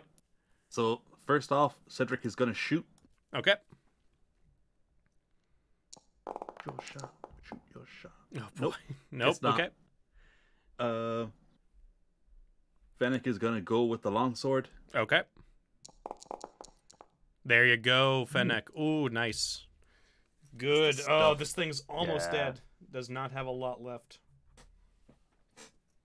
13 points of damage. That's a good hit from Fennec. Yeah. Mm-hmm. Oh yeah, he had to get up from being prone too. You're just like, ugh. Oh yeah, It's fine. Like, it's actually part of the. So like like a turtle. Yeah. Or when you're trying to get up in bed and you're just like, ugh, ugh. Yeah. He does that, but he just comes down with a chop. With the chop on right on it. I love it. Nice. All right. And Mystic Marge. Mystic Marge has the bill hook out. She's gonna get in there. I do love that Mystic Marge is a fighter. It's so great with that name. Oh my god. Fucking hell. Yeah, so the bill hook end just goes flying off. And she'll have to pick it back up and fix it after the Yeah, fight. she'll have to reattach it and tighten the Yeah, maybe wet the exactly. head so that it swells up. But Yeah. yeah, so that's great. She's told Fennec to stop messing with it, but he keeps like like fidgeting with like the screws and stuff. Yeah. He's like, no, I'm making it better. Yeah. Dan, your turn, buddy. Can you finish this thing off? Okay. Oh god, I hope it's looking so. rough. Pip comes in, dagger, slashing. There you go. 1 damage. Jesus fucking Christ. For 1 point of damage, and Chisel comes in, Come on, Chisel. longsword slashing. It's so close he's to gonna try death. flip this fucker. Yes. Oh, Yes. there you go. Oh, How'd you shit. kill Dang. it, Dan? How does Chisel fucking get? So yeah, he kind of charges in, and he's about to kind of like going underneath and flip it, and then he kind of rears back and just like cuts one side of its legs off, so like 4 of its legs kind of just flop over, and nice. it kind of tips. I love it. That's great. Sweet. Oh my goodness. Okay. So, thing is, I'm just gonna let you guys decide here. We don't have much of the module left, but it is getting late, and I can tell some of you guys are getting a little bit tired. So I'm wondering, do you guys want to try and finish this today? I'm not sure how much of the module is left. I do know that there's not much. You guys are going through at a pretty good pace. But if you guys do want to go, like, I'm done for the day, and we do a short session next time, we can also do that. What would you guys prefer? I'd like to keep going. Yep. Okay, so that's John. Dan? Hard to say. I could do maybe another half hour. I do have plans, so Yeah. Okay. How much? Yeah. So how much time do you say you have? About a half hour left. yeah. Okay. I know it's hard to like. No, who it's knows totally fine. how I'm just long trying we're to gonna see take here on because of something. this fucking map. I can't tell necessarily where it goes to next. I would like to wrap it up at the same time too. Yeah. My plans aren't like I have to be somewhere at a specific. No, time. I know. I don't. I Dinner totally get it. plans, but Yeah. No, I totally get that. yeah, let's try to. I'm down to try to wrap it up. Yeah, I'm good for that. If you want to try, I think I might be able to get it done. If everyone's cool with that, yeah. It might be about 45 minutes, Dan. But I'm gonna try and get in under an hour. So we're just gonna breeze through this part a little bit here. In this place, there's not really much in these petrified columns. Most of it is just you guys find a bunch of different gold pieces, which I can add to the treasure box afterwards in the Discord. But a lot of it, honestly, is kind of chump change compared to the amount of cash you guys have now. But outside of that, there's not really much else of interest. You guys do find a way out of here. Sorry,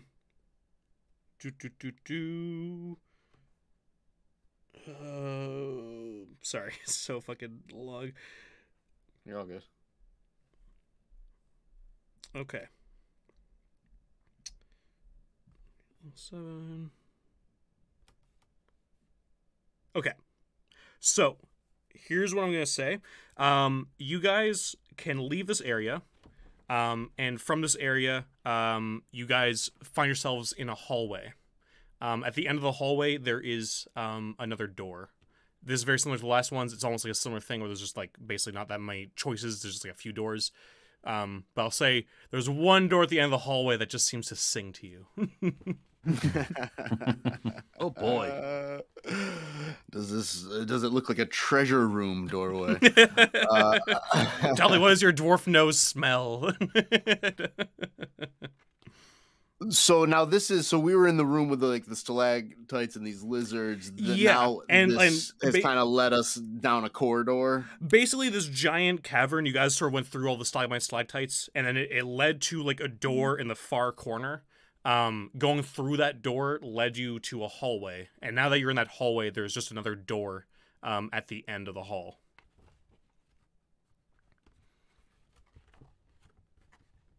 Basically, the only thing I really breeze past, honestly, is just you guys having to find the door in the giant cavern. Yeah. Pip looks at Jedediah and kind of starts walking towards the door. Jedediah speeds up and walks with him and sort of tries to overtake him whilst not appearing to run. How we're walking. Yeah, we're both kind of like...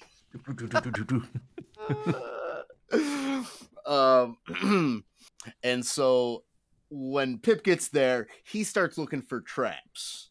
Okay, yeah. Give me a trap check. Potentially leaving Jedediah open to open the door. Yeah, no, you don't find any traps on this door. Your turn. Goes, you fuss too much, you do. And he just opens the door. So, a little handout here for you guys. You guys open this door, and you see an antiseptic odor hangs heavy in the air. The room contains a pair of raised daises holding a trio of heavy wooden beds of abnormal length, several overlarge chairs, and tables whose tops are uncomfortably high.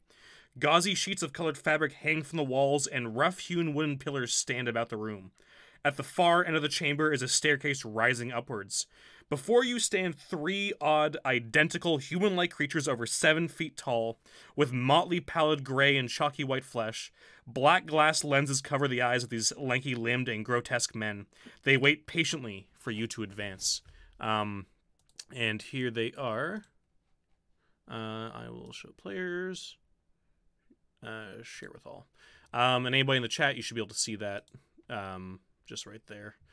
They have extreme fucking Chad stances. So it's that guy on the left there. There's fucking he looks mad as hell. Yeah, he's like, come on. Yeah, he's fucking just mad dogging you guys as you're just let's do this. They are between you and the staircase going upwards.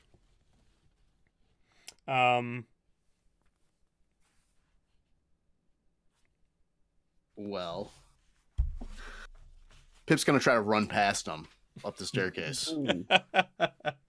Okay. All right, they have really long arms. There's one. You know what? Yeah, one of them's gonna just try and grab out at you. I'll just do it that way. And, okay. If they grab you, they grab you. If not, you get behind them. Reflex. I'm just gonna make him do an attack on you. Oh, okay. Yeah. But okay, fucking hell. Yeah, he just like, you run by and you get by one and then like the second one, but then the last one just, its long ass arm just goes out and just like grabs you by the leg and just like slams you back. And they all start to advance on you guys. So let's go into combat here. I will say, Pip, you are still like in the back. Like the three of them are now cutting Pip off from the rest of the group. And Pip, you're just being held onto by one of these creatures. But yeah, everybody give me your initiative. Teen. Can't type. And Marn, you have two. The other two disappeared, but you have still two demon dudes. Yep. Cool. Okay, so 16 for me. Holy shit. Dan, what's your initiative? 2. 2, yay. Okay. Yeah. Oh my god, you're gonna hate me so much, Dan. Bye, John. bye, Chisel. Clear up, Pip. Okay, so first things first. Oh, John, you got 18. Sorry, so I was just checking. Yes, sorry. Yeah, no, it's all good. And Martin's 7. Yeah. I wasn't looking at the thing. But yeah, no, hey, John, you are first, though. Yeah. So go ahead. So Fennec is going to try and like shield charge the one that's holding Pip Okay. and try and like Break his grasp. just charge it. Yeah, pretty much force him to drop him by just like barreling into him and chopping. Nope, sounds good. Let's see if the dice agree. Help me. The dice do agree. He does drop Pip. And he also take 10 points of damage. Nice. Yeah, no, Alex, I'm really glad we took the time to actually go through the warrior tables because I hadn't been adding my class damage. Oh, really? Oh, man. For like sessions. Oh, God. And now Fennec's just like, yeah, no, I'll fuck you up. Yeah, no, Fennec's fucking ridiculous. Yeah. But he also might get fucked up here. So John, very likely, your next two characters? Cedric is going to fire on the nearest one. Okay. And oh wait, what did I do? I rolled a deep die. Yeah, so that's a fumble. I thought that was a yeah. I'm like, no, please. No, that was me clicking the wrong thing on the sheet. Range crossbow. The AC is 18. Oh, jeez. Well, I can't meet that right now. Okay. But Marge is going to charge him with the billhook. Okay.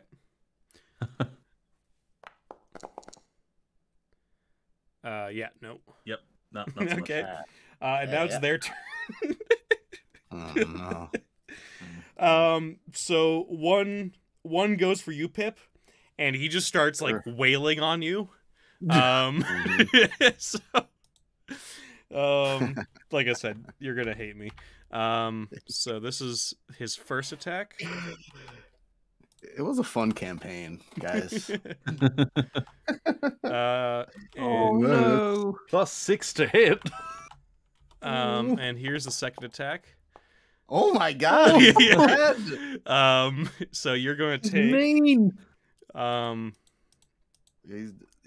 He's down. Wait. Oh, that's the attack. Yes, those are the two attacks. Yeah. You're gonna take 8 damage total. Oh, okay. Still up. Yeah, and the one who got shield bashed by Fennec. You know what? No, I'm gonna be a dick. He also starts wailing on you with his long ass arms. Oh. Oh. Oh, fuck. Oh no! They're just beating the shit out of They are absolutely just like, and you're gonna take 13 damage from that one. Dead. Oh, he's down now. He's He's down. All right. Oh man! First time you rolled, I thought you hit me for 24 damage. No. Oh, yeah, he's down. No. Okay. That's them. Martin. It's time to spell burn. And then roll a 1, probably. Yeah. Time to do your monologue again about how the gleam in your eye. And... And then So get in a very bashful kind of like, I fucked up before kind of way, Chris is gonna just silently prepare to scorching ray. So she's gonna burn 6 strength. Okay. Hang on. And you still have that potion if you need to buy yourself back some. Oh yeah. And 5 agility, so that's 11. Couple of stamina. Let's go for 13. Okay. What can possibly go wrong with a number like 13? What is he gonna do? Roll a 1, probably. No, God. That'd be the worst. Scorching ray. There we go. So plus 13 to this. Oh God, of course. So 23 total, which is still not bad. Still Terrible, but so the caster can launch 3 rays at the same target or different targets. Each ray does 1d12 plus caster level damage. Additionally, each target must make a DC 15 reflex save or catch fire. Each round thereafter, the target suffers an additional 1d6 damage until it succeeds on a DC 15 reflex save to extinguish the fire. Okay. Cool. So yeah, so what are you doing? Are you shooting all the same guy or at different dudes? well, we've got that. If I do it on different dudes and they all catch fire, then they're all going to get more damage. Whereas, I don't know. Let's go for 2 on one and 1 on the other. Okay. We'll kind of bit of a spread bet thing. Sounds good. So 1d12 plus 4 on one of them. Okay. Ooh, nice. Oh wow, nice hit. Yeah. Okay, and then the next one. So this will be on the same guy. Okay. Okay, that's the first Another one. 12. Yep. Nice. And we'll go for a different guy for this one. And hopefully we'll end up with 2 on fire. Okay. And then 7. Okay. And then they had to do a reflex save. So this is the first guy.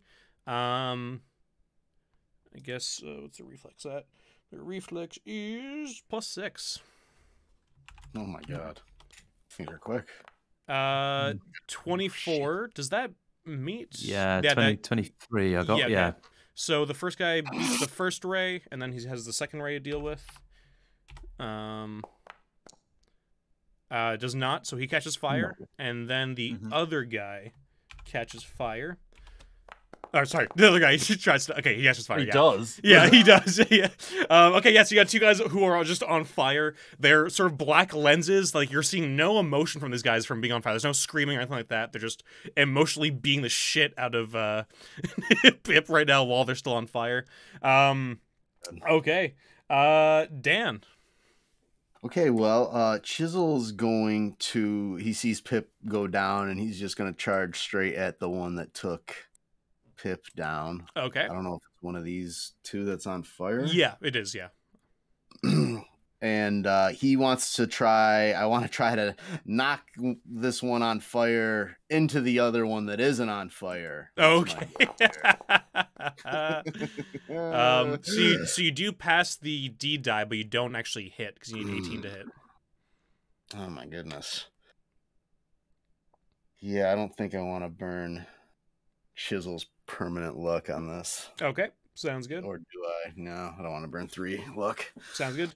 And for Pip, I can't remember the rules exactly, but I do believe he can burn a luck to not die and come back at the end of the round, unless you want to hold off on that luck in case somebody pops like a health potion or stabilizes him. So it's up to you. How long do I have to burn that luck? Basically, I'm saying like right now, basically right now you have 4 rounds before you bleed out. You burn that luck, you stabilize, and you'll come back to consciousness with 1 hit point at the end of the combat. But you can hold off on that. I can hold off a couple rounds or whatever. Because you're level 4, so you have a few rounds before somebody can stabilize you. Or do heal we you. even have a healing potion? Yeah, well, the draft that the draft that Martin has can either do 3d6 healing on you with 1 potion, or he can use that. Yeah, so he has 2 uses left. So I'll wait a moment and see what happens. Sounds good. Yeah, I don't expect anybody to get me up. All right, John. Cedric's gonna look at these guys. Hey, are they undead? They are not undead. No. Blast. He's like, oh, there's some kind of abomination. Yeah, they're more like constructs more than anything else that you can do. Yeah. The black lenses. Yeah. He was like, "Oh, they're like a genitalia. You gave it away. They're not undead." Yeah. Yeah, they have amazing big dick energy in their poses without having any dicks at all. It's pretty crazy. Nice. Another hit. Every little helps. Every little bit helps, chips them off. Yeah, I gotta do something about this damage on this crossbow. yeah. This, you know, one of the great treasures and one of the ones you guys missed was a really awesome magical crossbow you guys didn't grab. Thanks. I don't think that's true. It actually is, but yeah, We're going back through the whole. You're not. No. Edge fails, and Fennec is gonna swing back. Yeah. Hey, good shit. Oh, good hit. Oh, not looking good. Not looking good. All right. Now it's was that all your characters? That's all 3. Okay. Okay, now it's their turn. Okay, first reflex save. I think it's reflex save, correct? DC 15. Yeah. Oh, for so he passes. for fire. Yeah. So we'll do that first. And then passes. Okay. So, actually, no, wait a minute. That's not how it works. No, they just take it. Okay, yeah. So, yeah, they're going to use 2 of their actions. We'll just say they pass both just to extinguish the fires on them. But now there's only 2 actions left. And they're going to start repeatedly punching Fennec. Yeah, sure. No. No, you pussy. Does 18 meet Fennec's armor? No. Nice. No? Okay. So one's a fumble and the other is there's a fail. Oh, sorry. One is very close, but it does not actually hit. Yeah. What should I do for that? I'm gonna say the guy who fumbled thought he took out all the fire, but end up not, and he just relights as it just sort of goes across his body again. They're very flammable apparently, and you'll just take the immediate fire damage. Yes. Okay. Nice. So he's back on fire. He was just, as he was trying to do, he's trying to punch as well. Wasn't able to get rid of all the fire. Okay, Martin, your turn, buddy. So, snip, we've got a beetle. Okay. Nope. No. Oh. Hey! And that is just enough. As he snips through the legs of one of them, you guys see the damage done sort of multiplies across all of them. All of them get their legs snipped. All the fire burns go across them, and all the slashes, and they all just collapse dead. And the way is now open to the stairs. Excellent. And Fennec is perfectly unharmed. And Pip, you can burn a luck if you want to want to come back with 1 hit point. Oh yeah. So who had the draft? I thought someone else had the. No, I mean you drank it last, Martin. So I was you're just the one that so you're the one that has the. Yeah. What kind of bonus do you get for drinking good wine? Like the good wine would be I'm gonna say, I can't remember what it is in the book because they have different ones. I'm just gonna say 3 hit dice. Okay, cool. So if you want to use your last best thing, yep. And then do I need to burn a luck I need to burn a luck? Yeah, you need to burn a luck right? for the. But you know what? Just be nice when you guys all fleeting luck because you guys have had a bad turn of luck. And you guys have been playing really well. Been very very fun to watch you guys play. Yeah, so feel free to burn that instead. Awesome. So I'll burn that. I'm gonna drink one of those bottles. Yep, sounds good. And it is delicious red wine. And so yes, you just roll 4d6 plus your level. 4d6. Yeah, it's 3d6 on top of the one you get already. Yeah. Oh, okay. Yeah. Plus my level. Wow, that's pretty good. All right, there you go. Very good. Yeah, he's back. Yeah, you're like half drinking it, good. half like pouring it on your wounds. you just also it's not like wound support. You got your ass beat until you were knocked unconscious. It's just all these bruises. No one broke the skin. They just beat the shit out of you. Yeah, you're just. And I'm all lumped up. You know what I mean? Like my face is swollen. Everything is black and blue. Oh my god, Pip has had a rough time from the fucking. I'm amazed Pip has survived. I know. I can't believe it. From the scorpion to this and everything else that's happened to him. Poor guy. Does anyone need a shot of healing potion, or is everyone generally good? No, I'm perfectly fine. I'm Cool. good, yeah. I've literally taken no damage. Does Yeah, you anyone burned a mind if- ton of... No, go ahead. Yeah, I was going to say, does anyone mind if Chris does a I'll shot? go for it. Cool. I Do them will both. to be a little nice here to you as well, Martin, in case it's not obvious to you guys. This is sort of leading into the end here, so if you want to take both drafts, Oh, okay. Because you'll What do we need them. think? yeah. Yeah, there's 6 of those dudes. Okay. Yeah. Oh, that's 8. 7. Wait, Yeah, 7, isn't it? I thought thought it 2. came up as 2 and... Oh yeah, 5 and 2 on my end. So yeah, 7. Oh, it was 5. Okay, I can't read. It's all good. It's getting late. It's all good. It's past 9 p.m. Martin can't. Yeah. He loses the numbers first, then the letters. Then the letters. Excellent. Okay. So yeah, so you get that back. You guys go up the stairs. And the walls of this chamber are mirrored, producing a maddening display of multiple reflections, endless images, and eye-watering repetitions. Even the gleaming marble floor and 30-foot-high ceiling, streaked with the ubiquitous crimson veins, reflect the room and those within it. In the center of the room was a bizarre chair floating 10 feet above the floor. Shaped like a hollow metal sphere sliced in half, the gleaming throne is lined in black velvet and padded with satin cushions. A quintet of glowing ruby-red crystals adorns the empty throne. And like as you guys all sort of shuffle into this room, you see basically the image of Emirikol in the seat and all the mirrors of this room. And he goes, "It is seldom that I entertain assassins in my home. I have watched your progress with some interest, for it is rare that imbeciles and whoresons deign to provide me with such entertainment. Alas, I fear all performances must end, and we have reached this play's climax. You've come seeking my doom, believing I sleep defenseless on the night of the dead moon. Your intelligence is false. I've not needed such slumber since before you curs were whelped. I've gained other talents as well in those years. Allow me to demonstrate. Who has the lowest luck? Oh, geez, I guess that's probably one of you guys now. Yeah, Pip has 9. 10, and that's what else have we got? Yeah, 10 is the lowest. Oh, in that case, I've got a 9. Okay, John, what's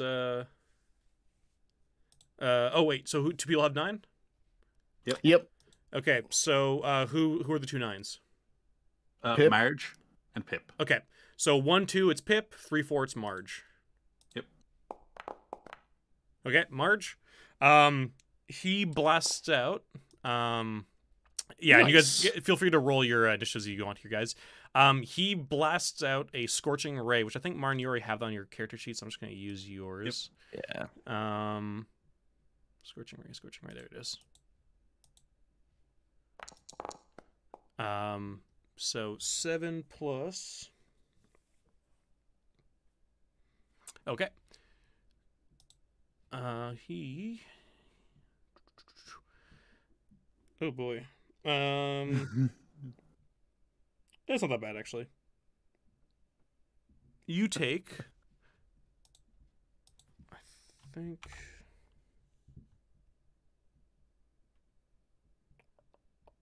All right. You take 7 damage as like just a gout of flame fires off from his finger and just hits Marge. And she's just like, "Oh God!" It just starts heating up that armor. Yeah, and we'll go into initiative here, guys. leather. So what's everybody's I initiative? panicked earlier Yeah? and rolled luck and succeeded on it, and then Oh, and yeah, you no, shot her. yeah, it had nothing to do with your luck roll. It was just who had the lowest luck is the one who gets shot. Yeah. Oh, well. that's funny. Yeah. I Okay. was like, what happened to the luck roll? Yeah, no. So Dan 13, Martin 15.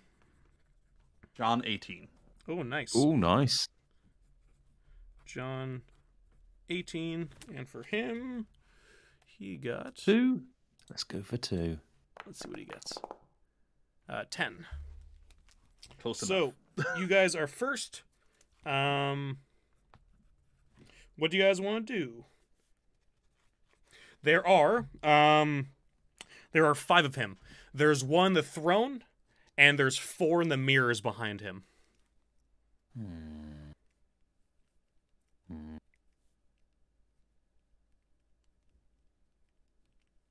All right.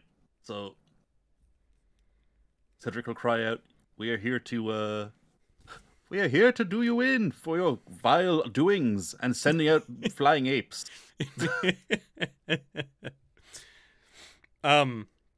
He says, "You are mistaken. I did not do that, but does not change that you've invaded my home, and you will die all the same." Well, I tried. And now I'm going to fire my crossbow. I'm going to try and shoot one of the mirrors. Okay, sounds good. And I'm going to... Also, this is what it looks like, by the way. For you guys. Okay, so you rolled critical hit. So give yourself a fleeing luck. Oh, boy. Nice. Yeah, oh, shit, okay. He's a buff old wizard. Okay. You know what? I'm going to say because it's a crit, you get the right one. You shoot into the mirror, and you get rid of... that mirror just explodes. Give me... Yeah, so you got 5 plus the d6. Give me a d6 for the extra damage from the crit. 1. Okay. Yeah. Nice little 6 damage there. All right. Martin. So we're going to go for some beetle action. All right. Oh, wait, sorry. I didn't use Marge. Oh, yeah, sorry. You didn't use Marge or Fennec? Yeah. Sorry about that. I totally That's forgot. No, I also did. I was like, wait a minute. So Marge is going to actually use the longbow at the moment. She's a little bit pissed off about being shot with fire. Yeah. It's understandable. Sounds good. AC 17 to hit Yeah. a different mirror. Yeah, and so that hits, and another mirror breaks, and another mirror goes, or mirrored image goes away. So now there's 3 left. I think there's 5. There's 1. Yeah, so there's 3 left. There's 2 mirrors and 1 guy in the throne. Okay, and Fennec is going to just charge towards the guy on the throne. okay, sounds good. I don't know if he's going to make it in one turn or not. I Yeah, don't he think can. so. Yeah, Oh, he can? Yeah. In that case, longsword. oh my god. Nice. Okay, yeah, good fucking The hit. rolls come back round. Yeah, apparently when you need them the most. Yeah, good hit. He screams out. It seems like this is the real one for sure. I'm gonna say that one was a bit of an illusion. You see blood fly out of him. And the ones in the mirrors kind of like come off the mirrors and start spinning around him in the throne. Good hit. Okay, and also, so next it's Martin. You got that first beetle, so I'm just going to use the damage for that one. Yep. Okay. And your next one? So Beetle 2. I really want to name these like Paul and... Go on. Yeah, sorry, I'm gonna get rid of one of his mirrored images with that beetle strike, Yeah. just because it's going around him. But yeah, anyway, so he's got 1 mirror left around him. And go ahead. Cool. So second Beetle, and I really do want to name these like Paul and Ringo and stuff, but I'm going to resist. Oh god, yeah, of course. Of course you would. That one misses, but the AC is 12. I've got a fleeting luck, so let's use that fleeting luck. Yeah, okay. Make it a 12. That's enough, and that gets rid of the last mirror that he has. Okay. Nice. And does he fall to the floor in agony? And No, he's still up there. He's on his throne, but now he has no. Now he has. Yeah, that's all good. You tried. But yeah, no, he's just there. His throne. No more mirror images around him. He's bleeding profusely from the strikes. But yeah. So Jedediah is going to rush in with a pitchfork and go, "You're not natural, you." Oh. And as the die rolled on the screen here, it just went from a 20 to an 8. 20 Oh. to an 8. I was Classic. robbed. Yeah. So that one Little misses, classic unfortunately. 8 turns into a 20. So Chris is sort of working up into a bit of a frenzy, and you can tell that something bad's happening. She's gonna spell burn and hopefully do some real damage. All right. So we'll lose 6 points of strength. Oh my god. I can't do maths anymore either. It's all 11 good. points of agility. Okay. That's She's going 17. to be a little mummy. Yeah, and 2 points of stamina. So she's not not doing too well at the minute. But that's a total of 19. Oh my god. Plus the roll. Hopefully, That's there's what you not get. something big and bad afterwards, or she's not gonna Be fine. We not killed this gonna be pterodactyl. very good. Oh, Ooh, Oh my god. 23 plus 19 is 42. Jesus. Okay, so that's the highest one. The caster summons a jet of magma and flame from the Earth's core, which explodes upwards from his feet, then blasts out his enemies. He can direct a scorching ray of flame at any target he can see to a range of 1,000 feet. The amount of damage done by each ray depends on how much the caster must dilute the pure magma of the Earth's core. A single target takes 60-20 caster level damage. 2 to 5 targets each take 40-20 caster level damage. 6 to 10. Okay, yeah. So 60, 20 plus So, caster level. Is that here's what what's I gonna heard? happen, Martin. This giant gout of flame is also going right up through this fucking tower. And you fart like you go, and it goes just straight up through him. Like, it is uncontrollable, and you just feel the entire tower starting to crumble. As you have completely destroyed every part of it. He is eviscerated off the face of the planet as you have just brought this up. Feel free to roll the 60-20 if you want, just so you can see how much damage it is. Yeah. That's fine. But 79 No. damage. No. Yeah, you just it is Good nothing roll. left. Like, it's just a giant hole through it, and you guys are just seeing like all this magma coming off. Like, the heat is almost burning you guys alive, and cracks are covering the entire walls. What do you guys want to do? Fucking escape somehow. Is there like... Yeah. So I'm gonna say you guys can try and run back the way you came if you guys wanted to go that. But there are also cracks opening in this tower and opening up, and you guys do see the city of Fifth Gormaz below, but you guys are about 200 feet up in the air. How much rope do we have? Well, Janet, you've got tower's collapsing. Okay, so I've got 50 feet. 100. Pip has 50 feet. Oh, yeah, that's 200 total. Oh, yeah, we're good. We're good. Yes, Yeah. clearly. Well, ish. Good. You don't have Good. Featherfall, do you, Martin? Yes. Oh, I'm going to spell. Oh, hang on a minute. No, I've done that. Oh, yeah. Got nothing Except left. for what, Martin? Yes. You just summoned the Earth's core to fucking kill this Gonna wizard. spell burn. Just destroyed Fifth Gormaz. Didn't think that through. Oh, you do have Featherfall. That's true. Yeah. Yeah. I mean, you do have. You do Yeah, have I mean, we luck. could. What do you want to Yeah. Should Okay. Fucking we? just do our best to climb down. We can Let's- see if it works, and then Yeah. try to climb down or whatever. Yeah. Try and climb down and feather fall if it doesn't work. This is a lot like the funnel where you guys have to jump down into that portal out of here. Yeah. Yeah. So, are you gonna spellburn at all, Martin? Do you have anything left from agility, strength, or stamina? Can I take it down to 1 on each? Yeah.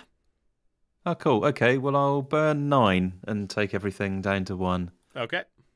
Oh my god. You are Wow, basically a a withered thin husk. stick of an elven woman. Wraith. All your armor Yeah. and clothes are just baggy over you. You're just a little mummy. But she has still 2 inches more Yes. leg showing Oh, on one absolutely. side. More obvious. Yeah, if Skeletal leg. anything, it's become more pronounced because of how much Yeah. you've lost. That's just gone longer, but everything else has gone shorter. All right, give me your Featherfall roll. Nice. Plus 9 on this one. Okay. 27 then. 18. Oh wait, that's the wrong one. That's fine. Oh, Familiar. that Oop, sounds- it's all good. That's not terrible. Featherfall. Just gonna roll this one just because. So what you got? You got 18 plus 9. You said. Yes, 20. So 24 No, plus 9. it was the first one. I just rolled Featherfall because you rolled fine. Oh Familiar by right, accident. okay, sorry. But I was thinking this is Okay, 18, score. 18 plus 9. so 27. So. 27. And I You're can't- gonna be good. So it looks like Chrysanthemum. Oh god. I can ratchet this down to the previous one as well, can't I? So, the thing is, this one brings you. It's only for you. Yeah, I mean, yeah, I guess you can bring it down to. I'll allow that. Fallout area 50 feet around. They take no damage to the land before the spell expires. How long does it last for? How long? 1 round per catch level or until landing. Okay, yeah. I mean, you can find I think you fall like 50 feet around, so that's all you need. You have enough to make it if you bring it down to 2023, which I'll allow. Yeah. So yeah, and also wait a minute. Aren't there also 7 of, this is literally There are just what 7 you of needed. us. This is just enough people and just enough fucking distance.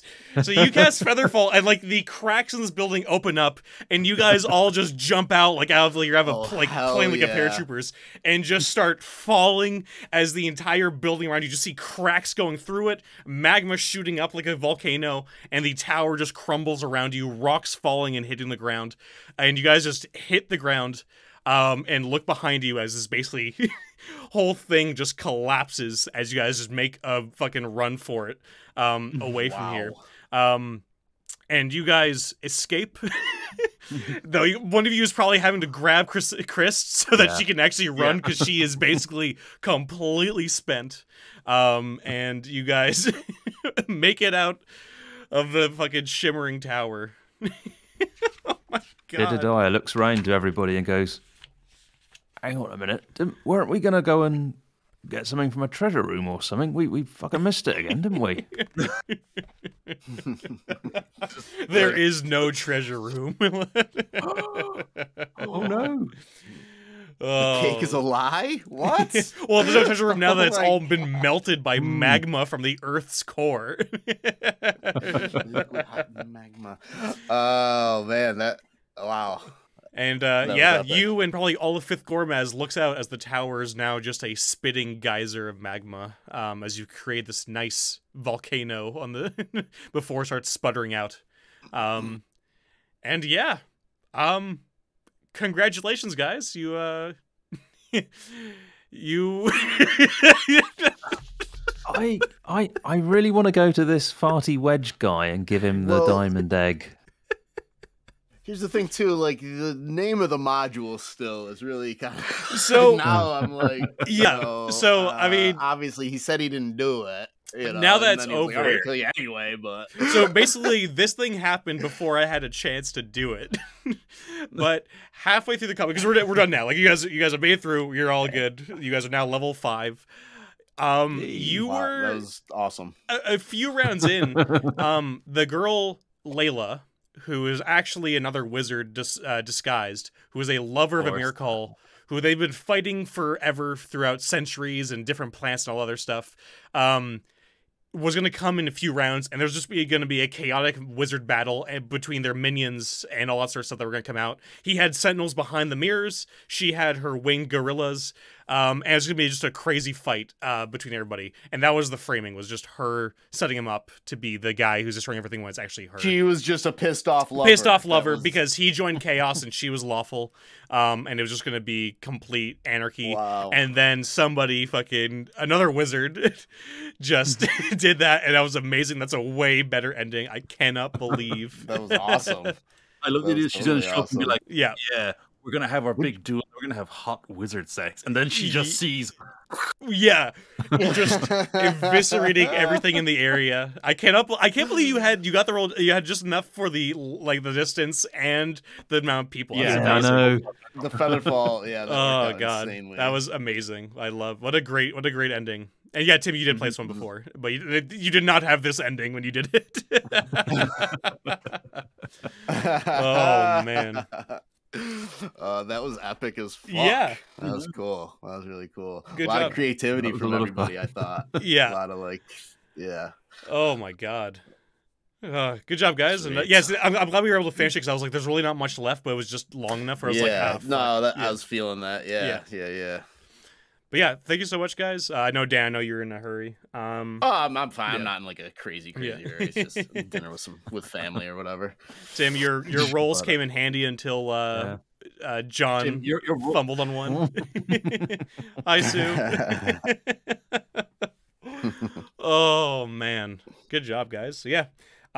So basically, anybody in the chat, we're gonna have basically one more session, or at least one more module, for what I'm going to call like sort of, I guess, season 1 of this until we do it again at some point. And hopefully Jack will be there for that. If not, but he's just doing his PhD, so he should be done by that point.